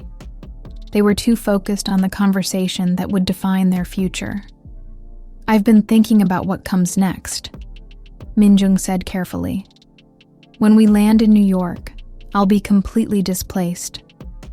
No job, no social circle, no identity beyond the Korean woman who chose love over duty. That's terrifying. It's also liberating. How? Marcus turned in his seat to face her fully. Because for the first time in your life, you get to decide who Min Jung Park is. Not your father's daughter, not Park Industries' heiress, not Young Ho's fiancé. Just you, making choices based on what you want. What if I don't know what I want? Then we'll figure it out together, one choice at a time. The plane hit turbulence, and Min Jung gripped the armrest instinctively. Marcus covered her hand with his, and she realized the turbulence outside was nothing compared to the emotional storms they'd already weathered. "Can I tell you something?" she said quietly. "Anything." The night before the engagement announcement, I wrote my resignation letter from Park Industries. I almost sent it. Marcus stared at her. "You were going to quit." "I was going to walk away from everything, even before I knew about your conversation with my father. I was sitting in that hotel suite, looking at my engagement dress, and I realized I'd rather have nothing on my own terms than everything on someone else's." "What stopped you?" "Fear. Cowardice. The inability to imagine a life outside the one I'd always known." Min Jung smiled ruefully. "And then you showed up in Seoul, and suddenly I couldn't imagine a life without you in it." Marcus squeezed her hand. "Min Jung, I need to tell you something too." "What?" "I talked to Tom Bradley, my editor, before we left Seoul. Told him I was taking a leave of absence to pursue a different kind of story." "What kind of story?" "The kind where the journalist falls in love with his subject and has to choose between his career and his heart. The kind where winning means redefining what victory looks like." Min Jung felt her pulse quicken. "You quit your job?" "I took a leave of absence. There's a difference, but not much of one."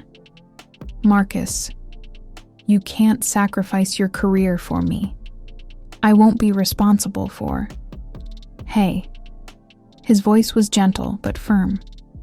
"Remember what you told me about choice? This is mine. I'm choosing us over everything else, the same way you did."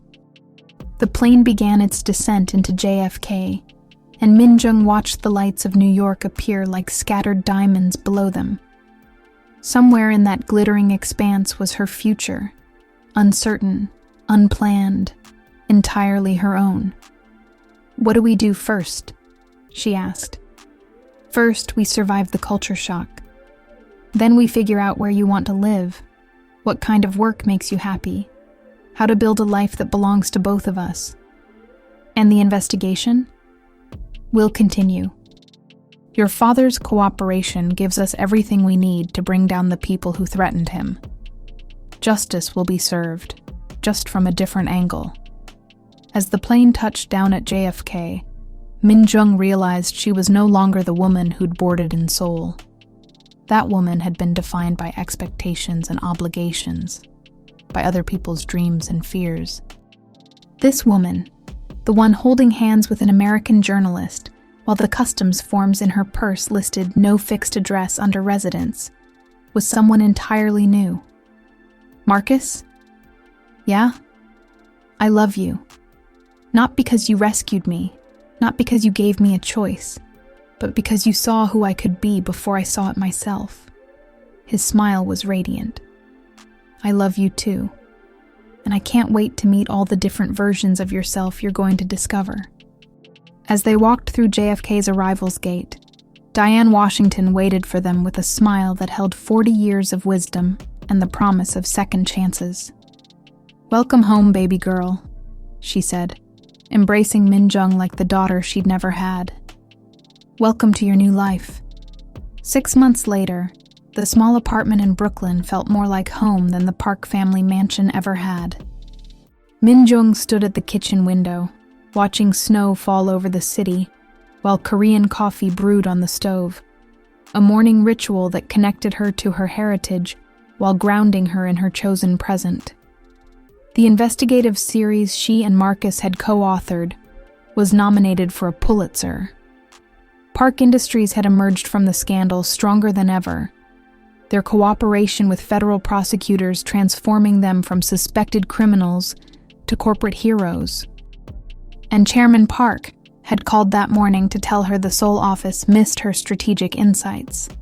But it was the email sitting on her laptop that demanded her attention now.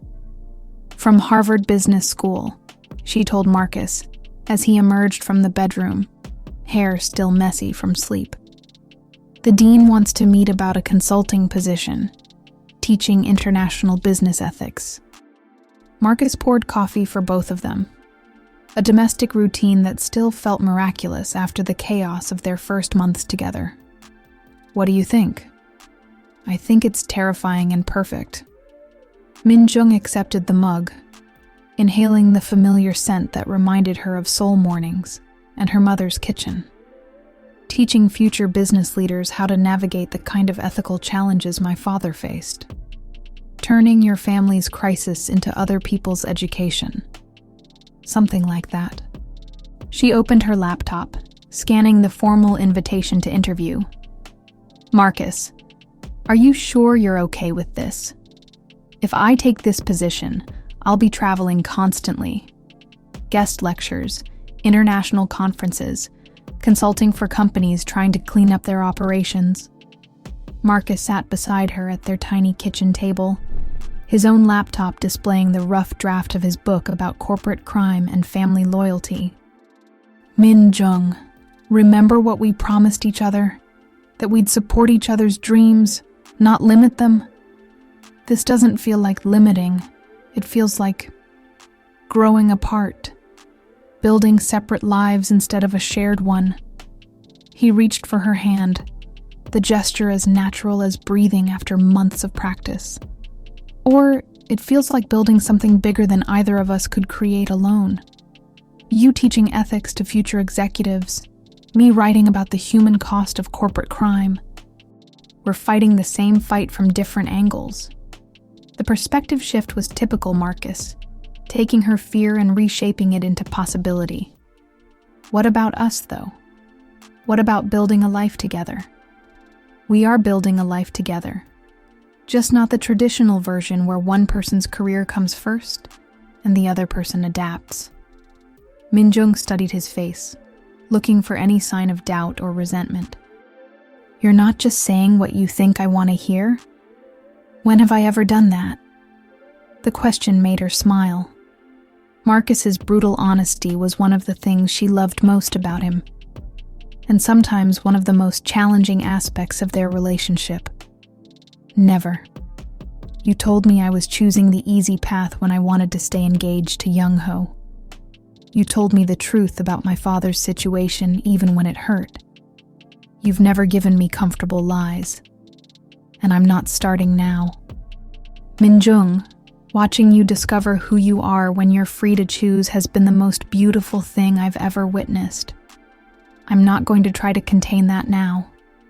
Her phone rang, displaying Iyama on the screen. Min-jung answered with a mixture of anticipation and anxiety. Her relationship with her parents had improved dramatically, but conversations still carried the weight of cultural expectations. Min-jung, how are you feeling about the Harvard opportunity? Nervous? Excited? Uncertain if I'm qualified to teach other people about ethics when I'm still figuring out my own moral compass. That's exactly what qualifies you. Her mother's voice carried the authority of hard-won wisdom. The people who think ethics are simple have never faced real moral complexity. You've lived through impossible choices and found a way to honor both duty and desire. Iyama, can I ask you something? Of course. Do you regret the way your life turned out? The arranged marriage? The traditional path?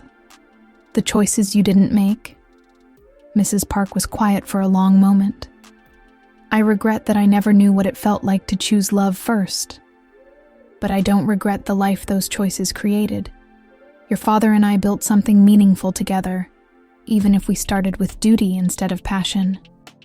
And now, seeing what Marcus and I have, now I'm proud that my daughter was brave enough to choose what I couldn't. That's its own kind of victory.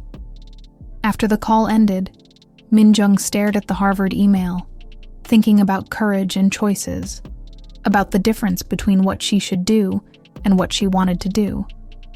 "I'm going to take the position," she said finally. Marcus's smile was incandescent. "Good. You'll change how business is taught, how ethics are understood, how future leaders think about the intersection of personal integrity and professional success. And you'll keep writing, keep investigating, keep fighting for truth in journalism? As long as there are stories that need telling." Min-jung closed her laptop and turned to face the man who'd accidentally wandered into her controlled existence and shown her what freedom looked like. "Marcus, I need to tell you something." "What?" "I used to think love meant finding someone who would fit into your existing life, someone who would complement what you'd already built. And now I know love means finding someone who makes you want to build an entirely different life. Someone who sees possibilities you never imagined." Marcus reached across the table, his fingers intertwining with hers. "Is that what we're doing? Building something entirely different? The most beautiful, complicated, impossible thing I've ever been part of." Min-jung squeezed his hand. "And I can't wait to see what we build next." Outside their window, snow continued to fall over Brooklyn, each flake unique and perfect in its brief moment of visibility, before joining something larger and more beautiful than any individual element. Like love, Min-jung thought. Like choices. Like the courage to build something new from the beautiful ruins of everything you used to be. The Harvard Business School faculty lounge was everything Min-jung had expected. Leather-bound books, oil portraits of distinguished professors, and the kind of rarefied atmosphere where academic careers were built and destroyed over afternoon tea. What she hadn't expected was the subtle hostility that greeted her first week as a visiting lecturer. "So, Ms. Park," Professor James Hartford said during her introduction to the International Ethics faculty, "tell us about your unique perspective on corporate governance." The pause before unique was deliberate, loaded with implications about her background, her relationship with Marcus, and her non-traditional path to academia. Min-jung recognized the tone, the same polite dismissal she'd faced in Seoul's male-dominated boardrooms, just with different cultural markers. "My perspective is informed by having lived through the ethical dilemmas I'll be teaching about," she replied evenly, "rather than just theorizing about them from the safety of academic distance. Yes, the Park Industries scandal. Quite a dramatic story." Professor Hartford's smile was sharp, though one wonders if personal involvement might compromise one's ability to provide objective analysis. Min-jung felt the familiar tension of being caught between worlds, too Korean for some American spaces, too American for traditional Korean expectations, too personally invested for academic purity, too theoretical for practical business applications. "Objectivity is overrated," she said, borrowing one of Marcus's favorite phrases. "What matters is transparency about your perspective and rigor in your analysis." After the meeting, she called Marcus from her rental car, needing to hear his voice after hours of subtle professional warfare. "How was the first day?" he asked. "Educational. Apparently, I'm simultaneously too exotic for the old guard faculty and too privileged for the social justice advocates. It's impressive how many different ways people can find to dismiss you. Welcome to being a minority in professional spaces. It's exhausting, isn't it?" The understanding in his voice reminded her that Marcus had been navigating professional dismissal his entire career. The black journalist who was too aggressive for some editors, not credible enough for certain sources, always having to prove his competence in ways white colleagues took for granted. "How do you stand it?" she asked. "I remember that their comfort isn't my responsibility. My responsibility is doing excellent work and letting the results speak for themselves." Minjung sat in the Harvard parking lot, watching students hurry across campus with the confidence of people who'd never had to question whether they belonged. Marcus, did we make a mistake? Leaving Seoul, starting over, trying to build something in a country that still sees us as foreigners? Do you want the honest answer or the reassuring answer? Always honest. We made the only choice we could live with. Whether it was a mistake remains to be seen. But Minjung, you've been in Boston for exactly 1 week. Give yourself time to find your footing. That evening, Minjung sat in her temporary apartment, preparing lecture notes for her first class on corporate ethics in global markets. The case study she'd chosen was her own family's company, a decision that had sparked debate among her new colleagues about the appropriateness of using personal experience as academic material.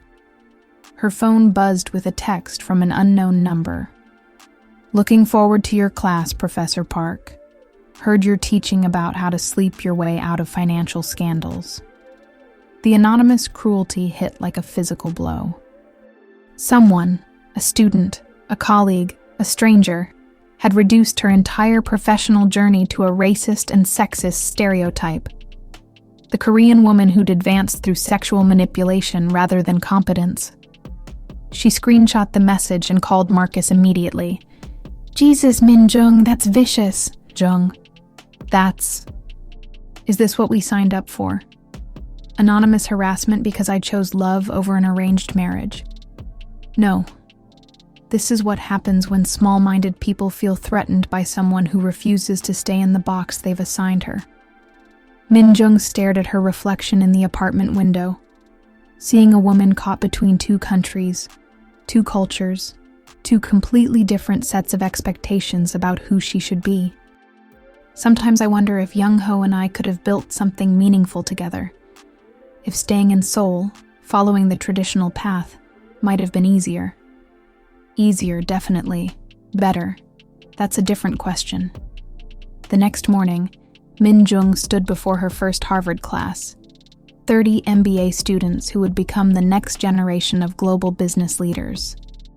She looked at their faces, seeing curiosity, skepticism, and the kind of confidence that came from never having had their fundamental right to occupy space questioned. "How many of you have ever had to choose between family loyalty and personal integrity?" she began. A few hands went up tentatively. "How many have had to navigate business cultures where your race, gender, or nationality automatically made you suspect?" More hands, but still less than half the class. "How many have discovered that love, romantic, familial, or professional, requires you to sacrifice some part of who you've always been?" Nearly every hand rose. Good. Then you understand the ethical complexity we'll be exploring this semester. The intersection of personal identity and professional responsibility. The moment when doing the right thing costs you everything you thought you wanted. Minjung spent the next hour telling her story, not as a case study or academic exercise, but as a lived example of ethical decision-making under impossible circumstances. She talked about money laundering and family pressure, about choosing love over security, about the courage required to build a life based on your own values rather than other people's expectations. When class ended, a young Korean-American woman approached the podium. "Professor Park, thank you. I'm Alice Kim, second-year MBA. My parents want me to take over the family business, but I want to start a non-profit focused on financial literacy in underserved communities. Your story, it helps me think about that conflict differently." "How so?" "You didn't choose between duty and desire. You redefined what duty meant. You found a way to serve your family's values, integrity, excellence, service, while still choosing your own path." That evening, Minjung called her father in Seoul. "Appa, I'm teaching at Harvard about the Park Industries case, about the choices we made, the prices we paid, the way we navigated impossible circumstances." And how does it feel to turn our family's crisis into other people's education? Like the most meaningful work I've ever done. Like everything we survived is helping other people make better choices when they face similar challenges. Chairman Park was quiet for a moment. Min-jung-ah, when you first told me you were choosing the American journalist over Young-ho, I thought you were destroying everything I'd built to protect. And now? Now I see that you were saving it. By refusing to let fear dictate your choices, by choosing integrity over convenience, you've shown other people what courage looks like. After they hung up, Min-jung looked around her temporary apartment. Sparse, impersonal, nothing like the luxurious spaces she'd occupied in Seoul, or even the cozy Brooklyn apartment she shared with Marcus. But it was hers, chosen freely, occupied on her own terms, filled with work that mattered. Her phone buzzed with a text from Marcus. How was the first class? Transformative, for them and for me. Good, come home this weekend. I miss you, and my mother is making her famous peach cobbler for someone who's changing the world one MBA student at a time. Min-jung smiled, packing her lecture notes and thinking about home. Not the place she'd been born, not the place she'd been expected to stay, but the place she'd chosen to build with the person who'd shown her what choice looked like. Tomorrow, she'd teach another class about ethics and integrity. She'd face more subtle racism, more questions about her qualifications, more anonymous harassment from people who couldn't understand her choices. But she'd also inspire more students to think differently about courage, about the intersection of personal values and professional success, about the beautiful complexity of building a life based on your own definition of integrity. That seemed like a fair trade. The Pulitzer Prize announcement came on a Tuesday morning while Min-jung was grading papers in her Harvard office. Marcus called from Washington, where he was covering the award ceremony for their investigative series on international money laundering. We won. His voice cracked with emotion. Min-jung, we actually won. She dropped her red pen, staring at the stack of MBA essays about corporate responsibility that suddenly seemed insignificant compared to the magnitude of what they'd accomplished. We won? Corporate Crimes and Family Choices, an investigation into international money laundering, by Marcus Washington and Min-jung Park, Pulitzer Prize for Investigative Reporting. Min-jung felt tears she hadn't expected streaming down her face. Marcus, we did it. We actually did it. We changed how people think about corporate crime, about the human cost of financial corruption, about the courage required to choose truth over convenience. The award represented more than professional recognition. It was validation that their impossible love story had produced something meaningful, something that mattered beyond their personal happiness. What happens now? She asked. Now we celebrate. Now we prove that love and journalism can coexist, that choosing each other doesn't mean abandoning our principles. That evening, Min-jung flew to Washington for the celebration dinner. The National Press Club was filled with the most respected journalists in America, and she felt the familiar imposter syndrome that had plagued her since leaving Seoul. But when Marcus introduced her to his colleagues, his pride was unmistakable. This is Min-jung Park, my co-author and the bravest person I've ever met. She risked everything to expose the truth about her own family's business, and her insights transformed our investigation from a simple corporate scandal into a complex story about love, duty, and moral courage. The recognition felt surreal. A year ago, she'd been Park Industries' dutiful heiress, planning an engagement to a man her father had chosen. Tonight, she was being celebrated for journalism that had changed how America understood international financial crime. Tom Bradley, Marcus's former editor at the Tribune, approached during cocktails. Min-jung, I owe you an apology. When Marcus first started talking about you, I thought you were a distraction from the real story. I was wrong. You weren't a distraction from the story. You were the key that unlocked its deeper meaning. Thank you. Though I have to say, I never expected to become a journalist. This all started because I fell in love with one. The best stories usually start with unexpected connections. What's next for you both? Min-jung looked across the room at Marcus, who was deep in conversation with other investigative reporters, his enthusiasm infectious as he described their latest project. I'm teaching at Harvard. He's writing a book about corporate crime and family loyalty. We're building something together that honors both our individual passions and our shared commitment to truth. Long-distance relationship? Temporary. Marcus has been offered a position at the Harvard Journalism Review. We'll be working from the same city again soon. After the dinner, Min-jung and Marcus walked along the Potomac River, the Washington Monument reflecting off the water like a beacon of possibility. Can you believe this is our life? Marcus asked, his arm around her shoulders. A year ago, we were strangers in a Manhattan bar. Tonight, we're Pulitzer Prize winners. A year ago, I was planning my engagement to a man I barely knew. Tonight, I'm planning a future with someone who sees me more clearly than I see myself. They stopped walking, and Marcus turned to face her. Min-jung, I have something for you. He pulled a small box from his jacket pocket, and her heart stopped. Marcus, what? This isn't what it looks like. I mean, it is what it looks like, but not in the way you might think. She opened the box to find a simple gold band set with a single pearl. Elegant, understated, nothing like the elaborate diamond her father had chosen for her engagement to Young-ho. It's beautiful. But Marcus, we've talked about this. Marriage, traditional expectations, the pressure to formalize what we have.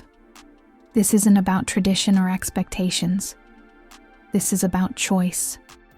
My choice to commit to you completely. Your choice to accept that commitment or not. Marcus dropped to one knee on the path beside the Potomac, his expression serious and vulnerable. Min-jung Park, you taught me that courage isn't the absence of fear. It's choosing to do the right thing even when you're terrified. You've been making that choice every day since we met. Now I'm making mine. Marcus, I'm not asking you to be anyone other than exactly who you are. I'm not asking you to choose between your career and our relationship, between your Korean heritage and your American future, between family loyalty and personal happiness. I'm asking you to choose all of it, with me. Min-jung stared at the ring, thinking about the different ways love could be expressed. The arranged marriage her parents had wanted was about duty and stability. This proposal was about choice and partnership. The pearl, she said softly, is from your grandmother's necklace. Your mother sent it to me after the Pulitzer nomination was announced. She said it represented the wisdom that comes from navigating difficult waters while maintaining your essential self. My mother helped you plan this? Your whole family helped me plan this. Your father suggested the location. He said Washington represents the intersection of personal and political courage. Sarah helped me choose the words. Even Young-ho sent his congratulations. Min-jung laughed through her tears. You've been corresponding with my former fiancé? He wrote to me after the Park Industries case was closed. Said he was grateful you'd chosen authentic love over convenient marriage. Apparently he's fallen for someone too. A law student who challenges him to think differently about everything. The coincidence felt like cosmic permission, as if the universe was approving the choices that had brought them to this moment. Marcus, I love you. I love the life we've built, the work we do together, the way we challenge each other to be better than either of us could be alone.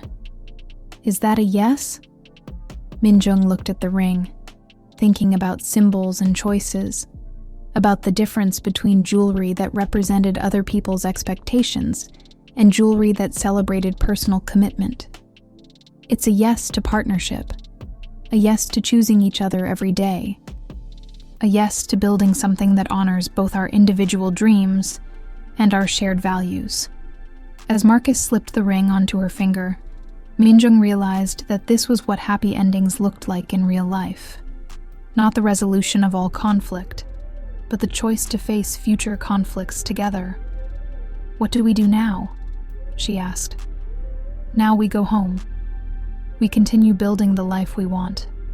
We keep telling stories that matter.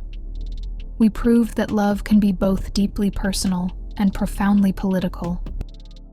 Walking back toward their hotel, Minjung's phone buzzed with messages from Seoul. Her parents, her colleagues at Park Industries, even former classmates who'd seen the Pulitzer announcement. Everyone celebrating her success, her choices, her courage to build a life based on her own definition of integrity. But the message that meant the most was from Young-ho. "Congratulations on the Pulitzer and the engagement. You've shown all of us what it looks like to choose love over convention. Thank you for the example." A year ago, Minjung had been planning a wedding that would unite two business dynasties. Tonight, she was planning a marriage that would unite two hearts and two careers in service of truth and justice. The difference felt like everything. The Korean air flight from Boston to Seoul felt different this time. Minjung sat in first class, a luxury she'd paid for herself with her Harvard consulting fees, watching the Pacific Ocean stretch endlessly below while Marcus slept in the seat beside her. The pearl engagement ring on her finger caught the cabin light, a physical reminder of how completely her life had changed. She was returning to Seoul not as the dutiful daughter or the rebellious exile, but as something new, a successful academic, an award-winning journalist, a woman who'd built her own life on her own terms. The transformation felt as dramatic as the geographical distance they were crossing. "Nervous?" Marcus asked, stirring awake as the pilot announced their descent into Incheon Airport. "Terrified," Minjung admitted. "It's one thing to build a new life in America. It's another thing entirely to bring that life back to Korea and see how it fits. Your parents are proud of you. The Pulitzer, Harvard, everything you've accomplished, that's not small stuff in any culture. My parents are proud, but Seoul society is complicated. I left as an engaged daughter of the Park dynasty. I'm returning as the woman who chose a foreign journalist over family expectations." Marcus reached for her hand, his thumb tracing over the pearl ring. "You're returning as Minjung Park, Pulitzer Prize winner and Harvard professor. Everything else is just details." The customs line at Incheon felt like a test. Minjung found herself scanning the faces of other passengers, wondering if they recognized her from the media coverage of the Park Industries case. Korean society's collective memory was long, and scandal, even scandal that ultimately reflected well on the family, left lasting impressions. "Minjung-ah." Her father's voice cut through the airport noise, and she turned to see Chairman Park approaching with her mother, both of them smiling with genuine warmth. The reunion was emotional in the reserved Korean way. Brief embraces, formal bows, and the kind of understated affection that spoke volumes without dramatic gestures. "Appa, Ayama, this is Marcus." Minjung's introduction carried the weight of a year's worth of explanation. Chairman Park bowed formally, then extended his hand for a Western handshake. "Mr. Washington, thank you for loving my daughter well." The simple statement hit Marcus visibly. "Thank you for trusting me with her happiness, sir." Mrs. Park embraced Marcus with maternal warmth. "Welcome to Korea, son. We're grateful for the courage you've both shown." During the drive from Incheon to Seoul, Minjung watched the city she'd grown up in scroll past the car windows. The same gleaming towers, the same neon advertisements, the same collision of ancient and modern that had shaped her worldview. The city looks different, she observed. You look different, her mother replied. More yourself, if that makes sense. It makes perfect sense. The first test came that evening at dinner with extended family. The private dining room at the Shilla Hotel was filled with aunts, uncles, and cousins who'd watched the Park Industries scandal unfold from the inside of Seoul's interconnected elite society. Minjunga, her aunt said carefully. We're all very proud of your success in America. The Pulitzer Prize is quite an honor. Thank you, Emo. And Marcus seems like a very intelligent man. Respectful. Minjung recognized the diplomatic language.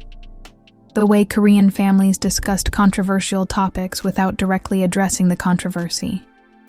Marcus was being evaluated not just as her partner, but as a reflection of her judgment and their family's adaptability. He is. We work very well together, both professionally and personally. Uncle Park, her father's younger brother, was more direct. The business community was initially concerned about the investigation. But the way Park Industries emerged from the scandal actually enhanced our reputation. Your father's cooperation with American authorities was seen as principled leadership. And your choice to support the investigation, her cousin added, was seen as putting integrity above convenience. That's rare in business families. The conversation continued throughout dinner, careful, respectful probing about her life in America, her relationship with Marcus, her plans for the future. Minjung realized she was being welcomed back, not as the daughter who'd strayed, but as the family member who'd proven that courage could coexist with loyalty. Marcus navigated the evening with impressive grace, asking thoughtful questions about Korean business culture and sharing stories about his own family's history. By the time dessert was served, he was deep in conversation with Uncle Park about the intersection of journalism and corporate governance. He fits, her mother whispered to Minjung during a quiet moment. Not perfectly, perhaps, but genuinely. That matters more than perfect. The next morning brought the real challenge. A breakfast meeting with Young-ho and his new girlfriend, Dr. Jennifer Lee, a brilliant attorney who specialized in international human rights law. The meeting had been Young-ho's suggestion, his way of publicly demonstrating that there were no lingering resentments about the broken engagement. They met at a cafe in Gangnam, the kind of neutral territory where Seoul's elite conducted delicate social negotiations. Young-ho looked happy in a way Minjung had never seen during their brief courtship. Relaxed, genuinely engaged, clearly in love. Minjung, congratulations on the Pulitzer, Young-ho said, embracing her warmly. And Marcus, it's an honor to meet the man who helped expose the financial crimes that threatened our entire business community. Thank you, Marcus replied. Though I have to say, I never expected to be thanking my fiancé's former fiancé for his support. The comment broke the tension, and everyone laughed. Jennifer Lee was everything Young-ho needed. Brilliant, challenging, completely unimpressed by his family's wealth and status. Watching them together, Minjung felt profound gratitude for the courage that had led her to break their engagement. Can I tell you something? Young-ho said to Minjung during a private moment while Marcus and Jennifer discussed American legal precedents. When our fathers first suggested the marriage arrangement, I was relieved. You were intelligent, accomplished, from the right family. I thought we could build a comfortable life together. Comfortable, Minjung repeated. Exactly. But watching you choose love over comfort, watching you risk everything for authentic connection, it made me realize that comfortable wasn't enough, that I deserved more, and so did you. And you found more with Jennifer. I found what you found with Marcus, the kind of partnership that makes you braver, smarter, better than you could be alone. The conversation felt like forgiveness and blessing combined. Two people who'd been prepared to settle for appropriate love, celebrating their mutual escape into authentic passion. That afternoon, Min-jung and Marcus visited Park Industries headquarters, where she was scheduled to give a guest lecture to the executive management team about international business ethics. The same conference room where she'd attended countless meetings as her father's presumed successor now welcomed her as an independent expert. The Park Industries case, she began, represents a masterclass in how families and corporations can navigate ethical crises while maintaining their integrity and relationships. For the next hour, she walked through the decision-making process that had transformed a potential catastrophe into a reputation-enhancing demonstration of principled leadership. She talked about the courage required to choose truth over convenience, about the way transparency could strengthen rather than weaken institutional credibility. The key lesson, she concluded, is that authenticity, even when it's costly, ultimately builds more sustainable success than manipulation or deception. During the question and answer period, one executive asked, "Ms. Park, would you ever consider returning to Park Industries in a leadership capacity?" Min-jung looked at her father, who nodded encouragingly, then at Marcus, who squeezed her hand supportively. "I'm honored by the possibility," she said carefully. "But I've discovered that my greatest contribution to Park Industries might be as an external advisor rather than an internal executive. My work at Harvard, my perspective as someone who's lived in both Korean and American business cultures, that gives me insights that are more valuable when they come from outside the family hierarchy." After the meeting, Chairman Park walked them through the offices, pointing out improvements and expansions that had resulted from the company's enhanced reputation post-investigation. "Min-jung, he said finally, "I owe you an apology. For years, I tried to protect you by controlling your choices. I thought safety meant limiting your options. You've proven that safety actually comes from having the courage to choose authentically. Appa, you were doing what you thought was best. I was doing what was easy for me. What's best for you is what you've built with Marcus, a partnership based on mutual respect, shared values, and the kind of love that makes both people stronger."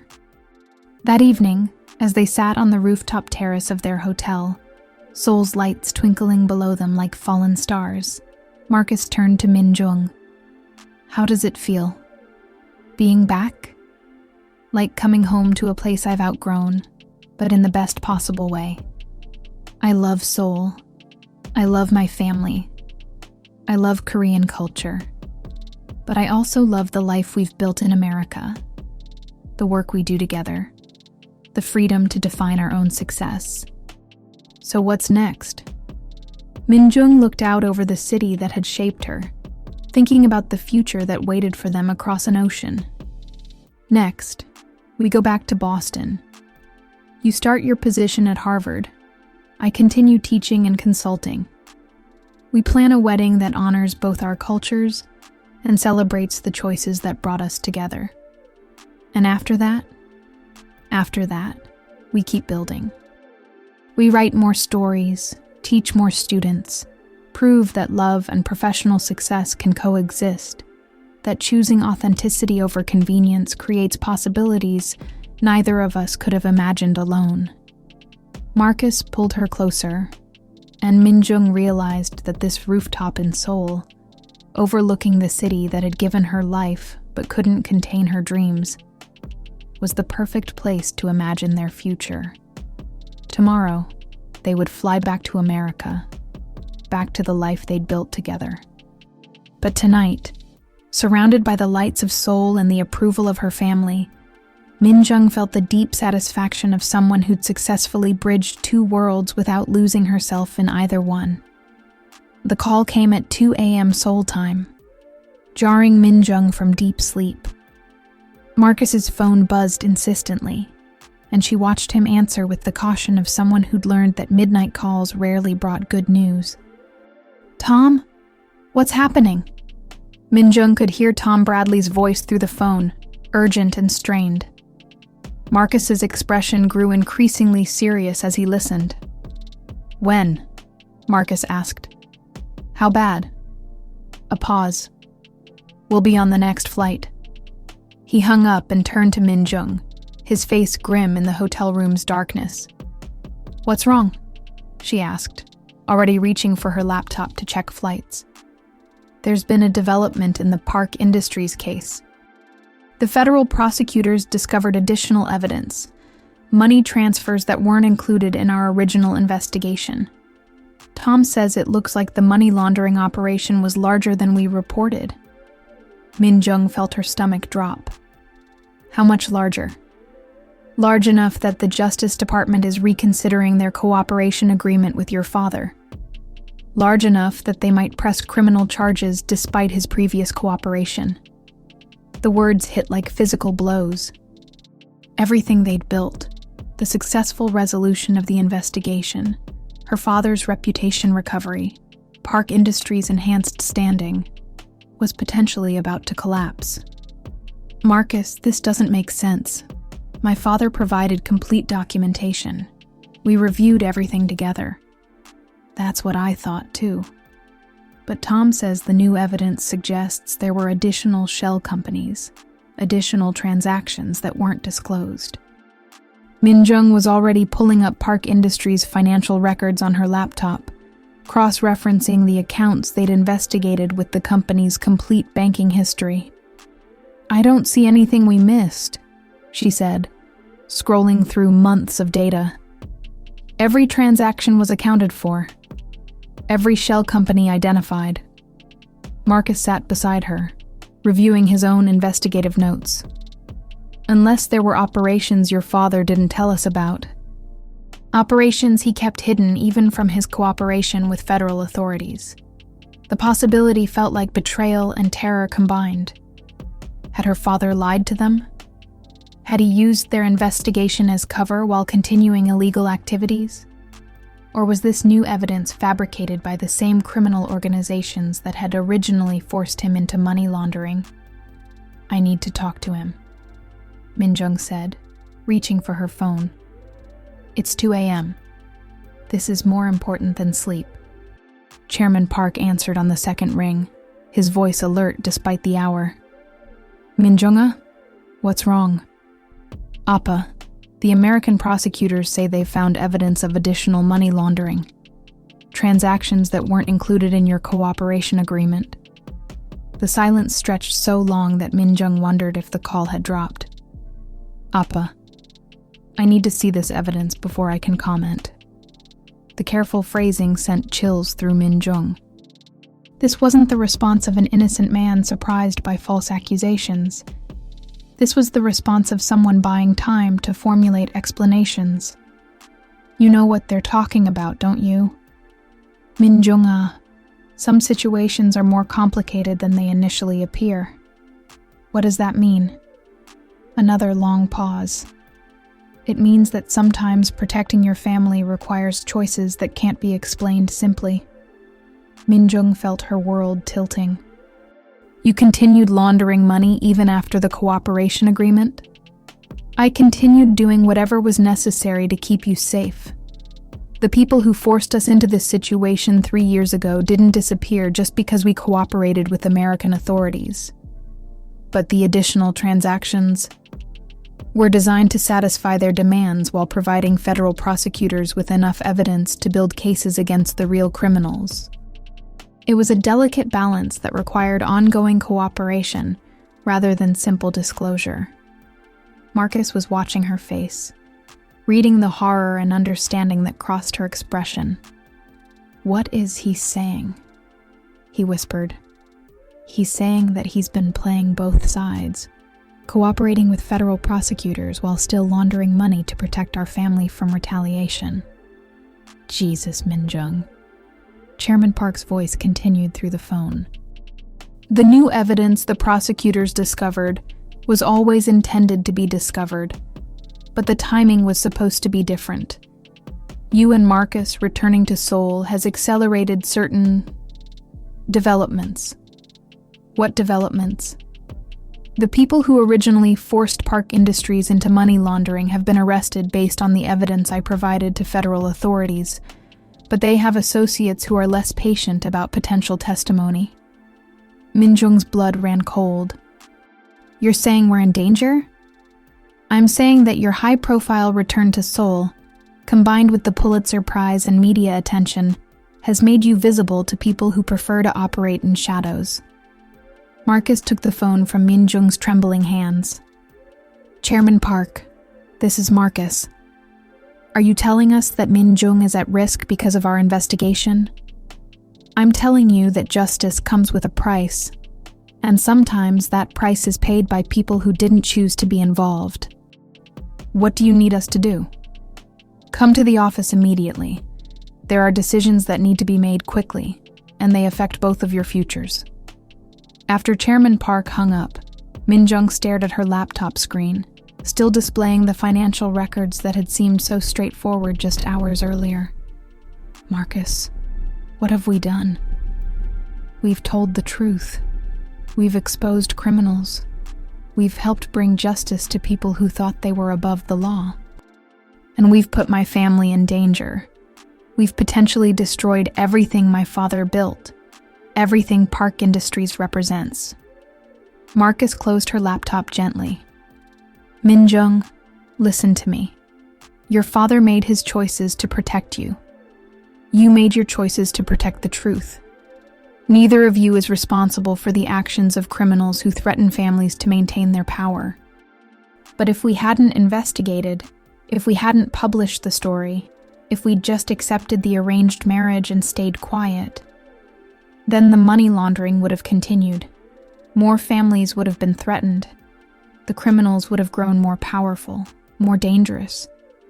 Min Jung looked at Marcus, this man she loved, who'd shown her what courage looked like, who'd helped her build a life based on authenticity and integrity. What if choosing love over duty costs more than just our personal happiness? What if it cost my family their safety? Then we deal with those consequences together.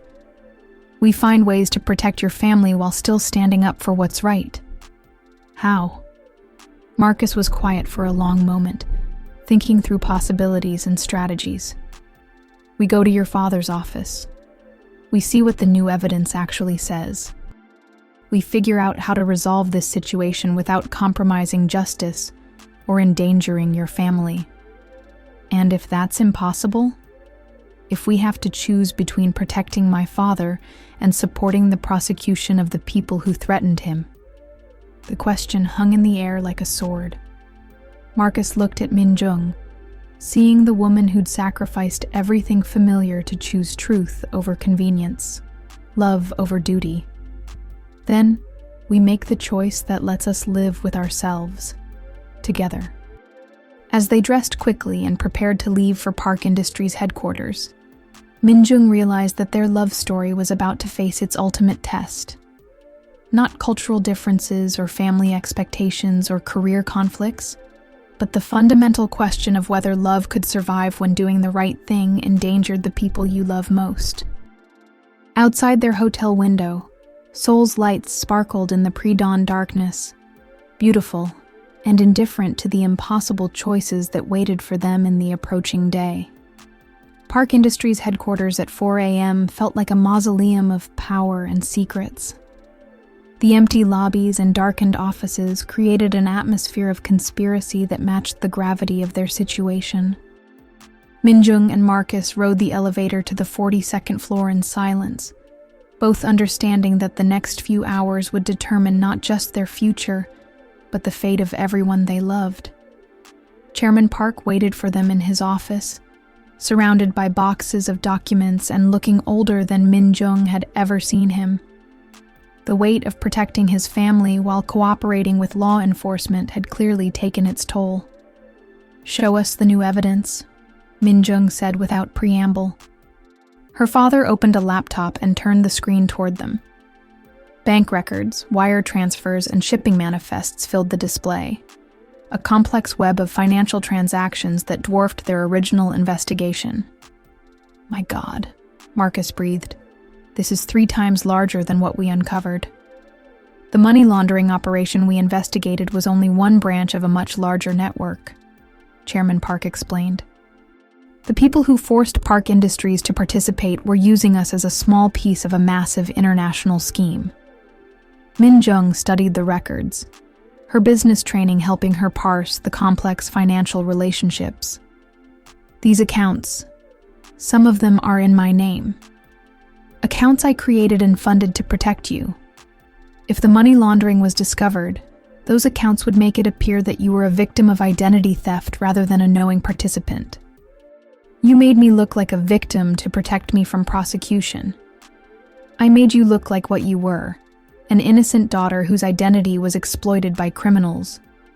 Marcus was scrolling through additional documents on the laptop. But some of these transactions happened after our investigation was published, after the cooperation agreement was signed. Chairman Park nodded grimly. The original criminal organization was neutralized by federal arrests. But their associates demanded proof that Park Industries could still be trusted with sensitive financial operations. So you continued laundering money for a different criminal organization? I provided limited cooperation to maintain credibility while gathering evidence against the entire network.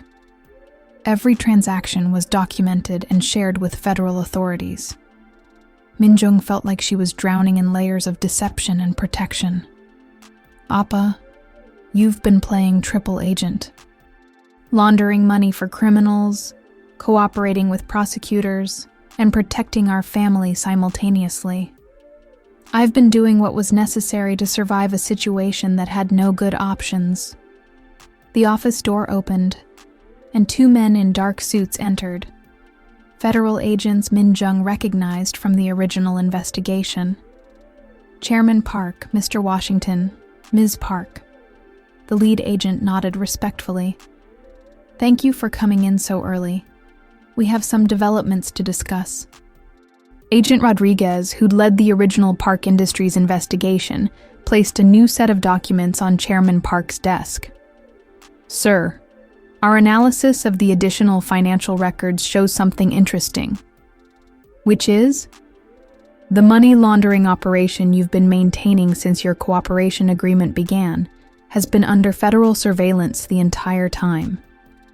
Every transaction, every communication, every meeting has been monitored as part of a larger investigation into international organized crime. Min Jung stared at the agent. You're saying my father has been working undercover for the FBI? We're saying your father's cooperation extends beyond the original Park Industries case. His continued participation in money laundering operations has been essential to building cases against criminal organizations in 3 countries. Marcus looked between Chairman Park and Agent Rodriguez. The new evidence isn't proof of continued criminal activity. It's proof of ongoing law enforcement cooperation. Exactly. But that cooperation has put Chairman Park and his family at significant risk. The arrests we made this week have exposed his role as an informant. The reality of their situation crashed over Min Jung like a wave. Her father wasn't just a victim who'd been forced into criminal activity. He was an active participant in dismantling the organizations that had threatened their family. How much danger are we in? She asked. Significant, Agent Rodriguez replied honestly. The criminal networks your father helped us investigate have extensive reach and long memories. They view cooperation with law enforcement as the ultimate betrayal. What are our options? Witness protection for your family. New identities, relocation to secure communities, federal marshals protection until the remaining suspects are apprehended. Min Jung felt her carefully constructed life crumbling again. Witness protection means giving up everything we've built. My position at Harvard, Marcus's journalism career, our life in America. Your life in America under your current identities, Agent Rodriguez clarified. The Justice Department can provide new documentation, help you establish different professional histories. And Park Industries? Chairman Park answered that question. would be placed in trust management until the immediate threats are resolved. The company would survive, but under different leadership. Marcus had been quiet throughout this exchange, but now he spoke up. What about the story? The investigation Min-jung and I have been working on would need to be postponed indefinitely. Publishing additional details about Park Industries' cooperation could compromise ongoing operations and endanger other families. The choice was becoming clear, and it was devastating in its simplicity. They could continue their lives as successful academics and journalists, knowing that criminal organizations were actively hunting Min-jung's family, or they could accept federal protection, give up everything they'd built together, and disappear into anonymous safety. How long do we have to decide? Min-jung asked. The threat assessment suggests immediate relocation would be optimal. We can have you processed and relocated within 72 hours. Min-jung looked at Marcus, seeing her own anguish reflected in his expression. They'd fought so hard for the right to choose their own lives, only to discover that some choices came with consequences that made freedom impossible. Can we have a few minutes alone? Marcus asked. After the agents left, Min-jung slumped in one of her father's leather chairs, overwhelmed by the impossible decision they faced. What do we do? She whispered. Marcus knelt beside her chair, taking her hands. We do what we've always done. We choose authenticity over convenience. We choose each other over safety. Marcus, this isn't about choosing love over duty. This is about choosing between our lives and our safety. No, it's about choosing between different versions of our lives. We can be successful academics in witness protection, or we can be successful academics under constant threat. Either way, we're still together, still doing work that matters. But everything we've built can be built again, under different names, in different places, but with the same values and the same commitment to each other. Min-jung stared at their joined hands, thinking about sacrifice and love, about the price of choosing justice over comfort.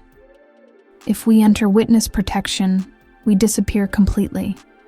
No contact with our families, no acknowledgement of our previous work, no connection to anything we've ever been, except each other. Is that enough? Marcus was quiet for a long moment. Min-jung, a year ago, you asked me what I would do if the person I loved was the daughter of someone I had to destroy professionally. I told you I didn't know. And now? Now I know. I would choose to protect the person I love, even if it meant giving up everything else. Because love isn't about maintaining the life you had. It's about building the life you want, with the person who makes you brave enough to choose it. Min-jung felt tears streaming down her face. This isn't how our story was supposed to end. This isn't the end of our story. It's the beginning of a different chapter. Chairman Park returned to the office alone, looking at his daughter and the man she'd chosen with profound sadness and respect. Min-jung-ah, whatever you decide, I want you to know. I'm proud of the courage you've shown, the choices you've made, the woman you've become. Appa, I'm so sorry. If I hadn't helped with the investigation, if we hadn't published the story, then justice wouldn't have been served. Criminals would still be threatening families like ours. You and Marcus did the right thing, even though it's cost us all dearly. Min-jung stood and embraced her father, feeling like she was saying goodbye to more than just a person. She was saying goodbye to the woman she'd been, the life she'd built, the identity she'd fought so hard to claim. What happens to you? I enter witness protection with your mother. We start over somewhere safe, somewhere far from Seoul and Park Industries and everything we've ever known. The sacrifice was complete. In choosing to expose the truth, they'd all lost the right to live openly as themselves. But looking at Marcus, Seeing the love and determination in his eyes, Min Jung realized that some things were worth any price. "When do we leave?" she asked Agent Rodriguez when he returned.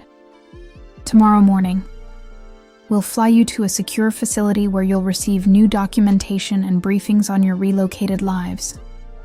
Min Jung nodded, then turned to Marcus. "Are you sure about this?" "I'm sure about you. Everything else is just geography."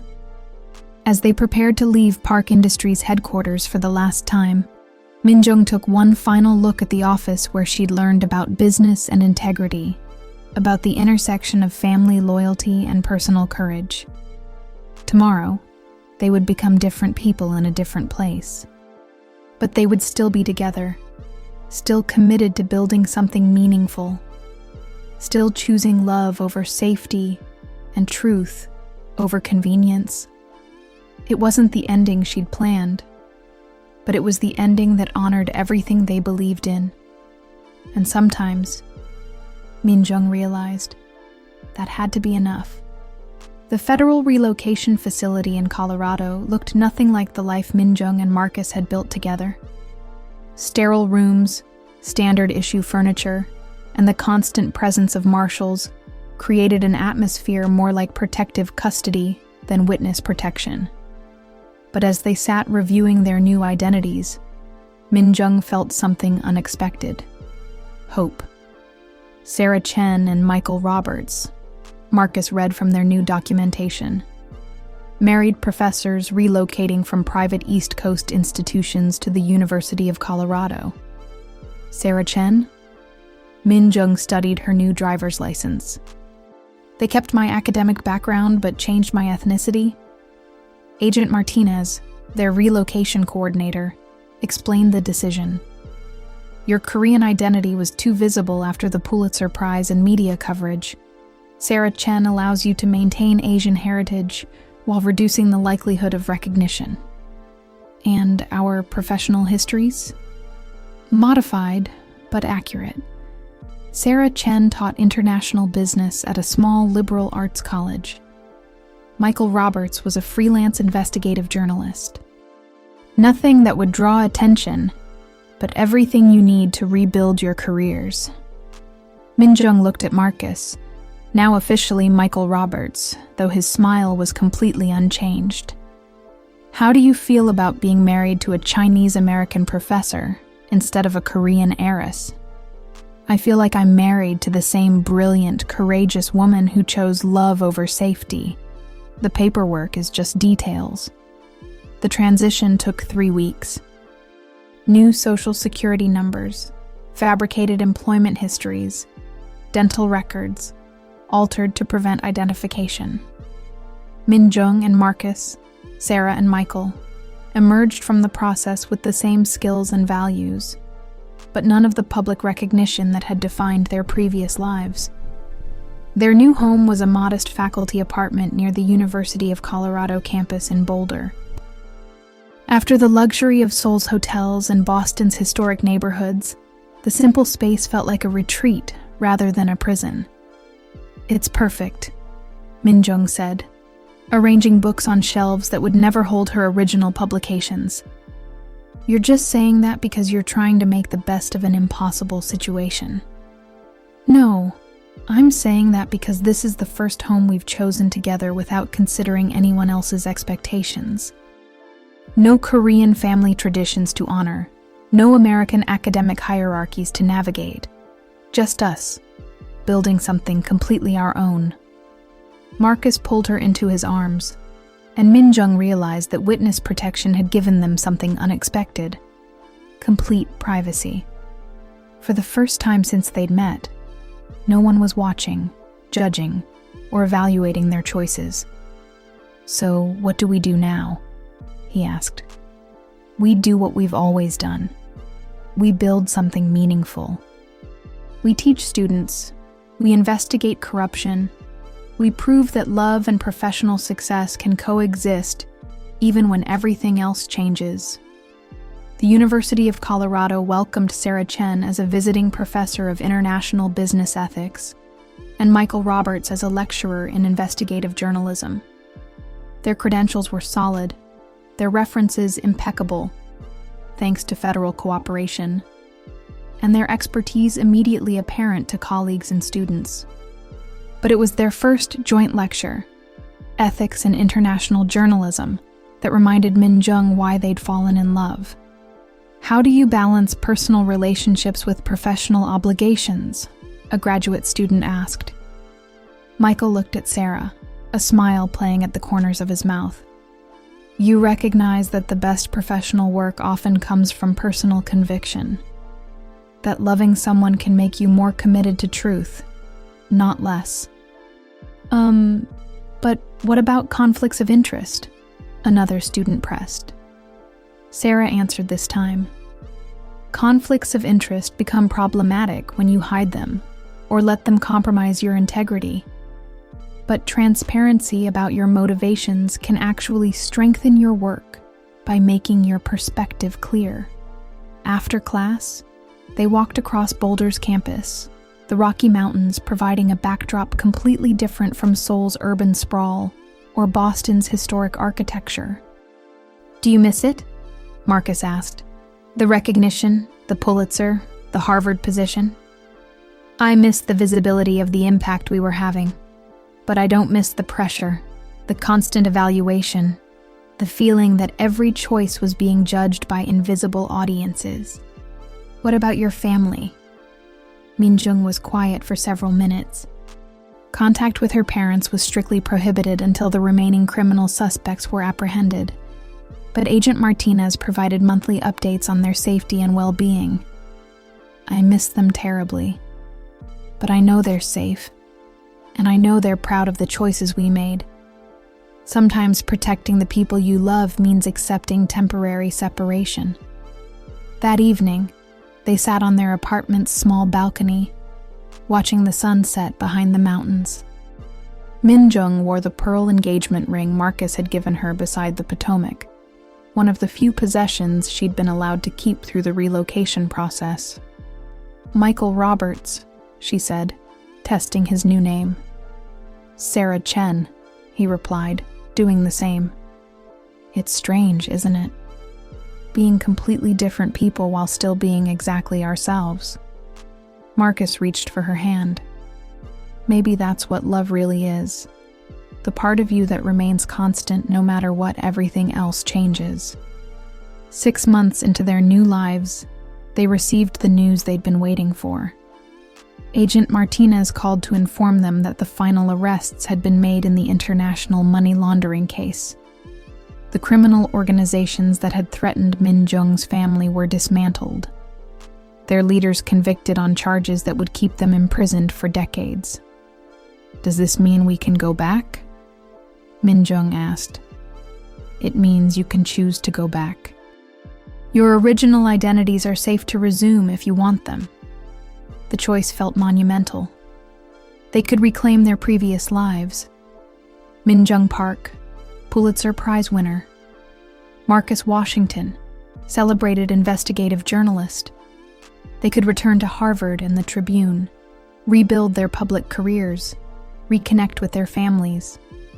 Or they could remain Sarah Chen and Michael Roberts, anonymous professors building meaningful but quiet lives in the shadow of the Rocky Mountains. What do you think? Marcus asked after Agent Martinez hung up. Min Jung looked around their small apartment, thinking about the students they'd inspired, the articles they'd written under their new names, the relationship they'd built without any external pressure or expectation. I think, she said slowly, that we've discovered something most people never find. The freedom to be exactly who we are without needing anyone else's approval or recognition. You want to stay, Sarah and Michael? I want to choose based on what we want, not what we think we should want. And what I want is to keep building this life we've created.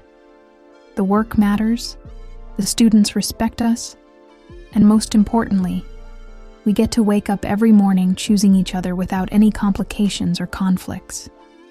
Marcus smiled. The same smile that had made her forget to breathe in a Manhattan bar 18 months earlier. Then Sarah Chen and Michael Roberts it is. No regrets about the Pulitzer, the fame, the professional recognition? None, because we're still doing the same work, just from a different platform. We're still fighting for truth and justice, still teaching the next generation to value integrity over convenience. The impact matters more than the byline. That night, as they lay in their simple bed watching stars appear over Colorado's vast sky, Min-jung realized their love story had found its perfect ending. Not the dramatic public vindication they might have expected, but something quieter and more profound. The chance to build a life based entirely on their own values and choices. They had chosen each other over everything else, and in the end, that choice had given them everything that mattered. Meaningful work, authentic connection, and the deep satisfaction of living according to their principles. Sarah? Yes, Michael?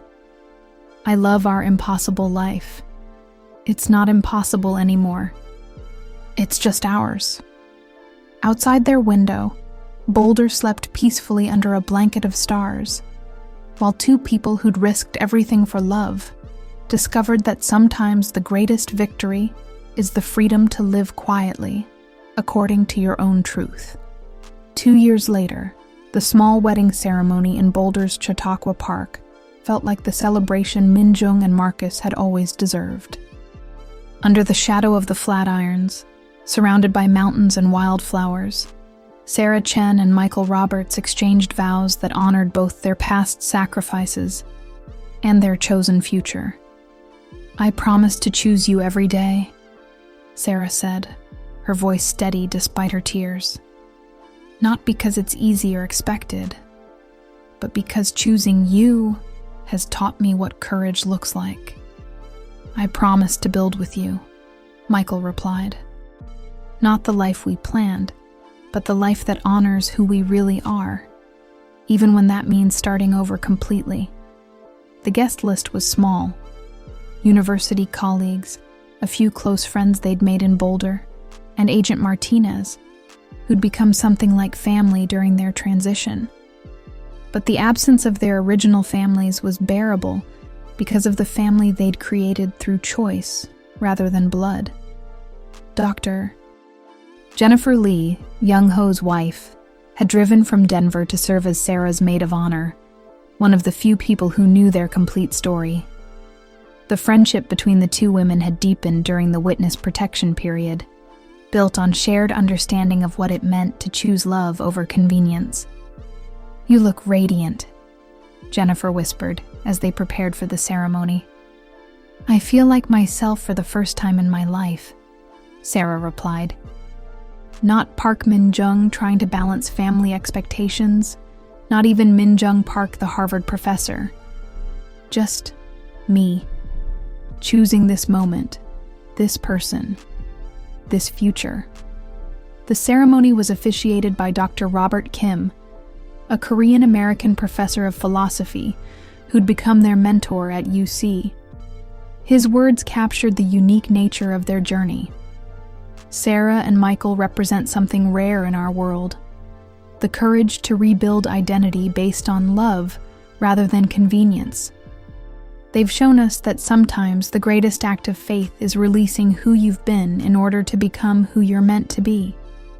After the ceremony, as guests enjoyed Korean-Mexican fusion food, Sarah's request, and jazz music, Michael's choice, the newlyweds slipped away for a private moment on the hiking trail that had become their favorite place for difficult conversations. Any regrets? Michael asked, as they watched the sun set behind the mountains. Only one, Sarah replied. I regret that it took us so long to find each other, but I don't regret a single choice we've made since then. Not even giving up the Pulitzer recognition, the Harvard position, the chance to be publicly celebrated for our work? Sarah considered the question seriously. Michael, what's the point of public celebration if you can't celebrate with the people who matter most? We're doing work we believe in, teaching students who inspire us, building a marriage based on genuine partnership. That feels like the real prize. They walked in comfortable silence for several minutes, both thinking about the path that had brought them to this moment. The investigation that had started as professional duty, the love that had developed despite impossible circumstances, the choices that had cost them everything they'd thought they wanted while giving them everything they actually needed. "I have a confession," Michael said as they reached their favorite overlook. "What?" "I've been working on something. A book about witness protection, about what it means to rebuild identity, about the intersection of love and justice." Sarah stopped walking. "Under which name?" "Michael Roberts. But with a dedication to Minjung Park and Marcus Washington, the people we used to be who made this life possible." "You want to publish our story?" "I want to publish a story about second chances, about the courage required to start over completely, about the way love can survive any transformation. The specifics would be changed to protect other families in similar situations, but the emotional truth would be intact." Sarah felt the familiar thrill of professional collaboration, the excitement of creating something meaningful together. "What would you need from me?" "Co-author credit. Your insights about business ethics, family loyalty, cultural identity, your perspective on what it means to choose Western individualism over Eastern collectivism." "Our perspective," Sarah corrected. "What it means for us to choose integration over either-or thinking." That evening at their wedding reception, Sarah and Michael announced their new project to their colleagues and friends. "We're collaborating on a book about identity transformation in contemporary America," Sarah explained. "About the possibility of building authentic lives even when circumstances force you to abandon your original plans." Dr. Kim raised his glass. "To Sarah and Michael, who've shown us that sometimes the most profound act of love is the willingness to become completely new people together." Later that night, in their apartment decorated with wildflowers and wedding gifts, Sarah and Michael sat at their shared desk, outlining the book that would capture their experience without compromising their safety. "Chapter 1, Michael typed. "The look that changed everything." Sarah laughed. "Are we really starting with the Sky Lounge?" "We're starting with the moment two people from completely different worlds realized they could build something together that neither could create alone." As they worked through the night, developing themes and structure for their joint memoir, Sarah realized this was what their love story had always been building toward. Not the dramatic reunion with families, not the public vindication of their choices, but this quiet moment of creative partnership in a safe space of their own making. "Michael?" "Yeah?" "I love our invisible life." "It's not invisible. It's just private. Private and completely ours." "Do you think we'll ever see our families again? Our original families?" Michael saved their document and turned to face her fully. "I think love finds a way. Maybe not the way we expect. Maybe not on the timeline we want. But eventually, your parents know you're safe and happy. That's what matters most to them. And your mother? Gets updates through Agent Martinez. She knows her son chose love over everything else. For someone who made the opposite choice 40 years ago, I think she's proud of our courage." 3 months later, they received a package with no return address. Inside were 2 items: a photograph of Chairman and Mrs. Park at what appeared to be a small ceremony, both looking healthy and at peace, and a single sheet of paper with a message in Mrs. Park's handwriting. "Minjung-ah, we are proud of the woman you've become and the choices you've made. Love has made you brave, and bravery has made you free. Live well. We love you always. Yama." Sarah cried for an hour, then carefully placed the photograph on their desk, where she could see it while writing. "They're okay," she told Michael. "They understand." Of course they do. Love understands love, even across impossible distances. Their book, The Courage to Disappear: Love, Identity, and Second Chances in Contemporary America, was published 18 months later by a small university press under their legal names of Sarah Chen and Michael Roberts. It won several awards for nonfiction writing about immigration and identity, though the authors remained deliberately low profile. The real reward came from readers who wrote to tell them how the book had helped them navigate their own identity transformations: immigrants building new lives, LGBTQ individuals choosing authenticity over family approval, professionals changing careers to align with their values. "We're still doing the same work," Sarah observed, reading thank you letters from people who'd found courage in their story. "Still helping people think about ethics and identity and the intersection of personal choices with social responsibility. Just from a different platform, with complete control over our privacy and safety. And with each other." 5 years after their wedding, Sarah Chen and Michael Roberts were tenured professors at the University of Colorado, respected authors, and quiet advocates for people rebuilding lives after trauma. Their marriage was stronger than either had imagined possible, built on shared values, mutual respect, and the deep satisfaction of having chosen each other over everything else. On quiet evenings, they still walked the mountain trails where they'd first learned to build a life based on love rather than expectation. And sometimes, when the light hit the peaks just right, Sarah would touch the pearl ring on her finger and remember the woman she'd been. The heiress who'd discovered that freedom wasn't about maintaining your position, but about having the courage to abandon it for something better. "No regrets," she would whisper to the mountains.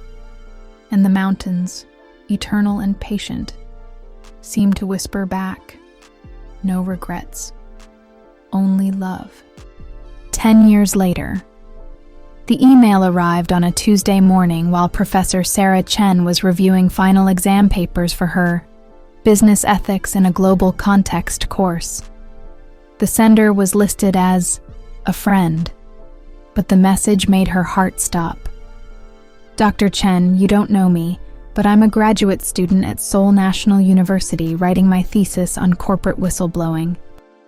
I came across references to the Park Industries case from 2025 and was hoping you might have insights into the ethical decision-making process involved. I understand you've written extensively about family loyalty versus institutional integrity. Any guidance would be deeply appreciated. Kim Ji-hoon." Sarah stared at the screen, her coffee growing cold as she processed the implications. Someone in Seoul was researching her father's case. 10 years after their relocation, their original story was still generating academic interest. "Michael," she called to her husband, who was grading journalism papers in their shared home office. "What's up?" "Someone's writing a thesis about Park Industries, asking for my expert opinion on the ethical dimensions." Michael wheeled his chair over to her desk, reading the email over her shoulder. "Just a coincidence. Graduate students research old cases all the time. Maybe. Or maybe it's a sign that enough time has passed, that the story can finally be told properly.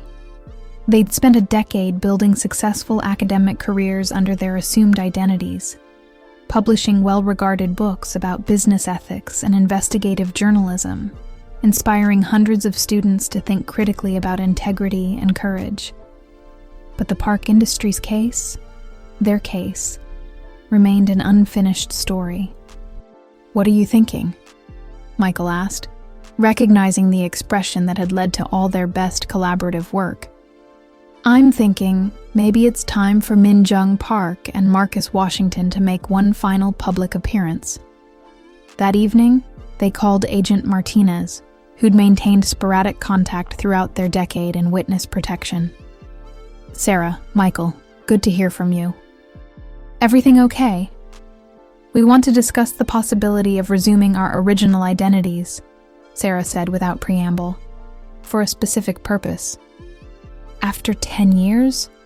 Why now?" Michael explained about the graduate student inquiry, the ongoing academic interest in their case, the incomplete public record of what had actually happened. "We want to write the definitive account," he said. "The real story, with real names, real consequences, real lessons. But we want to do it as Min Jung Park and Marcus Washington, not Sarah Chen and Michael Roberts."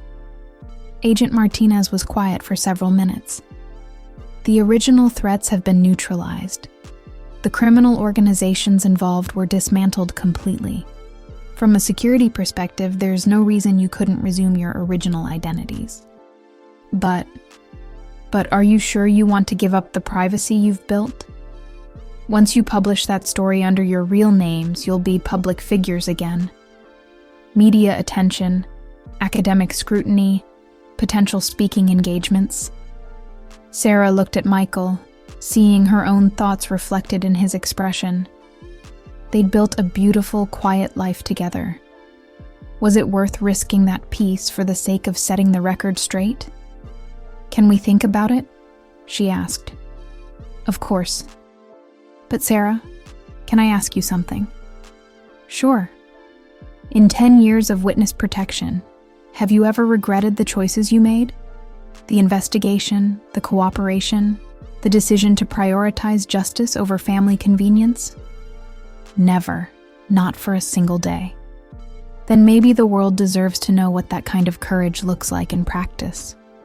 After Agent Martinez hung up, Sarah and Michael sat in their living room, looking out at the familiar Colorado landscape that had become home.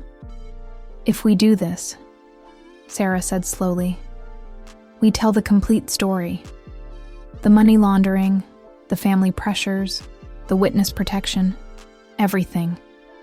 Everything except what we've learned about building a life based on authentic choice, rather than external expectation.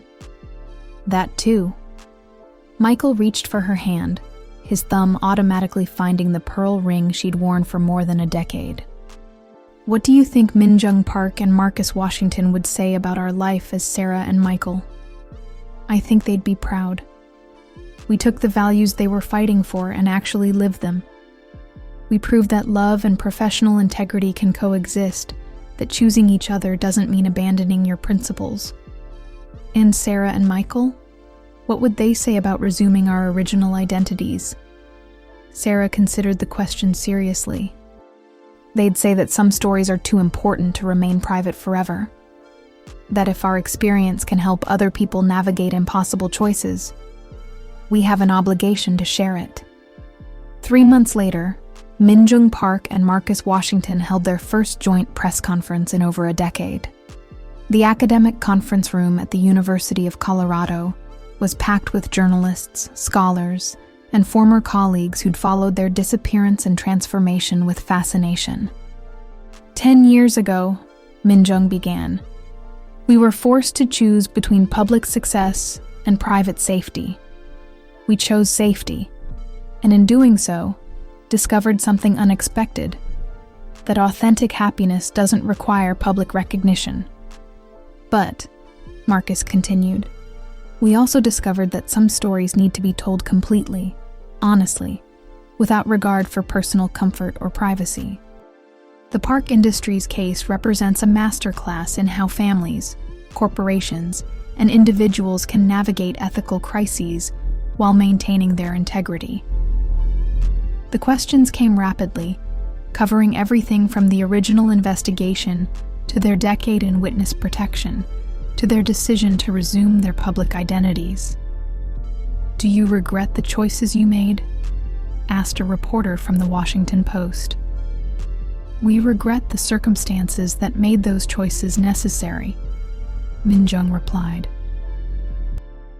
"But we don't regret choosing love over convenience, truth over comfort, integrity over safety. What's next for you both professionally?" Marcus smiled at Min Jung before answering. "We're co-authoring the definitive account of the park industry's case. But more importantly, we're establishing the Park Washington Institute for Business Ethics and Investigative Journalism at UC. a program that teaches students how to navigate the intersection of personal relationships and professional obligations. After the press conference, they walked the mountain trail where they'd gotten engaged, where they'd made their most difficult decisions, where they'd learned to build a life based on their own definition of success. "Any regrets about coming back?" Marcus asked. "None. Because we're not really coming back. We're integrating everything we've learned into everything we were. Minjung Park gets to benefit from the wisdom Sarah Chen earned. Marcus Washington gets to apply the insights Michael Roberts developed. Best of both worlds. Better than that. The best of all the worlds we've inhabited, all the choices we've made, all the love we've built along the way." That evening, in their home that now bore both sets of their names on the mailbox, Minjung and Marcus began writing the final chapter of their story. Love, we learned, is not about finding someone who fits into your existing life. Love is about finding someone who makes you want to build an entirely different life, a life that honors both your individual authenticity and your shared values. Sometimes that building process requires sacrificing everything you thought you wanted in order to create something better than you ever imagined possible. 10 years ago, we were strangers who met in a Manhattan bar. Today, we are partners who have weathered every storm together, who have chosen each other repeatedly under impossible circumstances, who have proven that love can survive any transformation when it's built on mutual respect and shared courage. This is our love story. It is also the story of everyone who has ever had to choose between safety and authenticity, between family approval and personal happiness, between the life they were expected to live and the life they actually wanted. We chose love. We chose truth. We chose each other. And we would make the same choices again, every single time. Outside their window, the Colorado mountains stood eternal and patient, witnesses to the impossible love story that had begun with a rainy night and a shared umbrella, had survived corporate espionage and witness protection, and had ultimately proved that some connections transcend every obstacle, cultural, professional, geographical, or temporal. Minjung Park and Marcus Washington were finally home. Not in any particular place, but in the space they'd created together through years of choosing love over everything else. And in that space, surrounded by mountains and memories, and the promise of whatever adventures lay ahead, they knew they had already won the only prize that mattered, the freedom to be exactly who they were, together, without apology or compromise.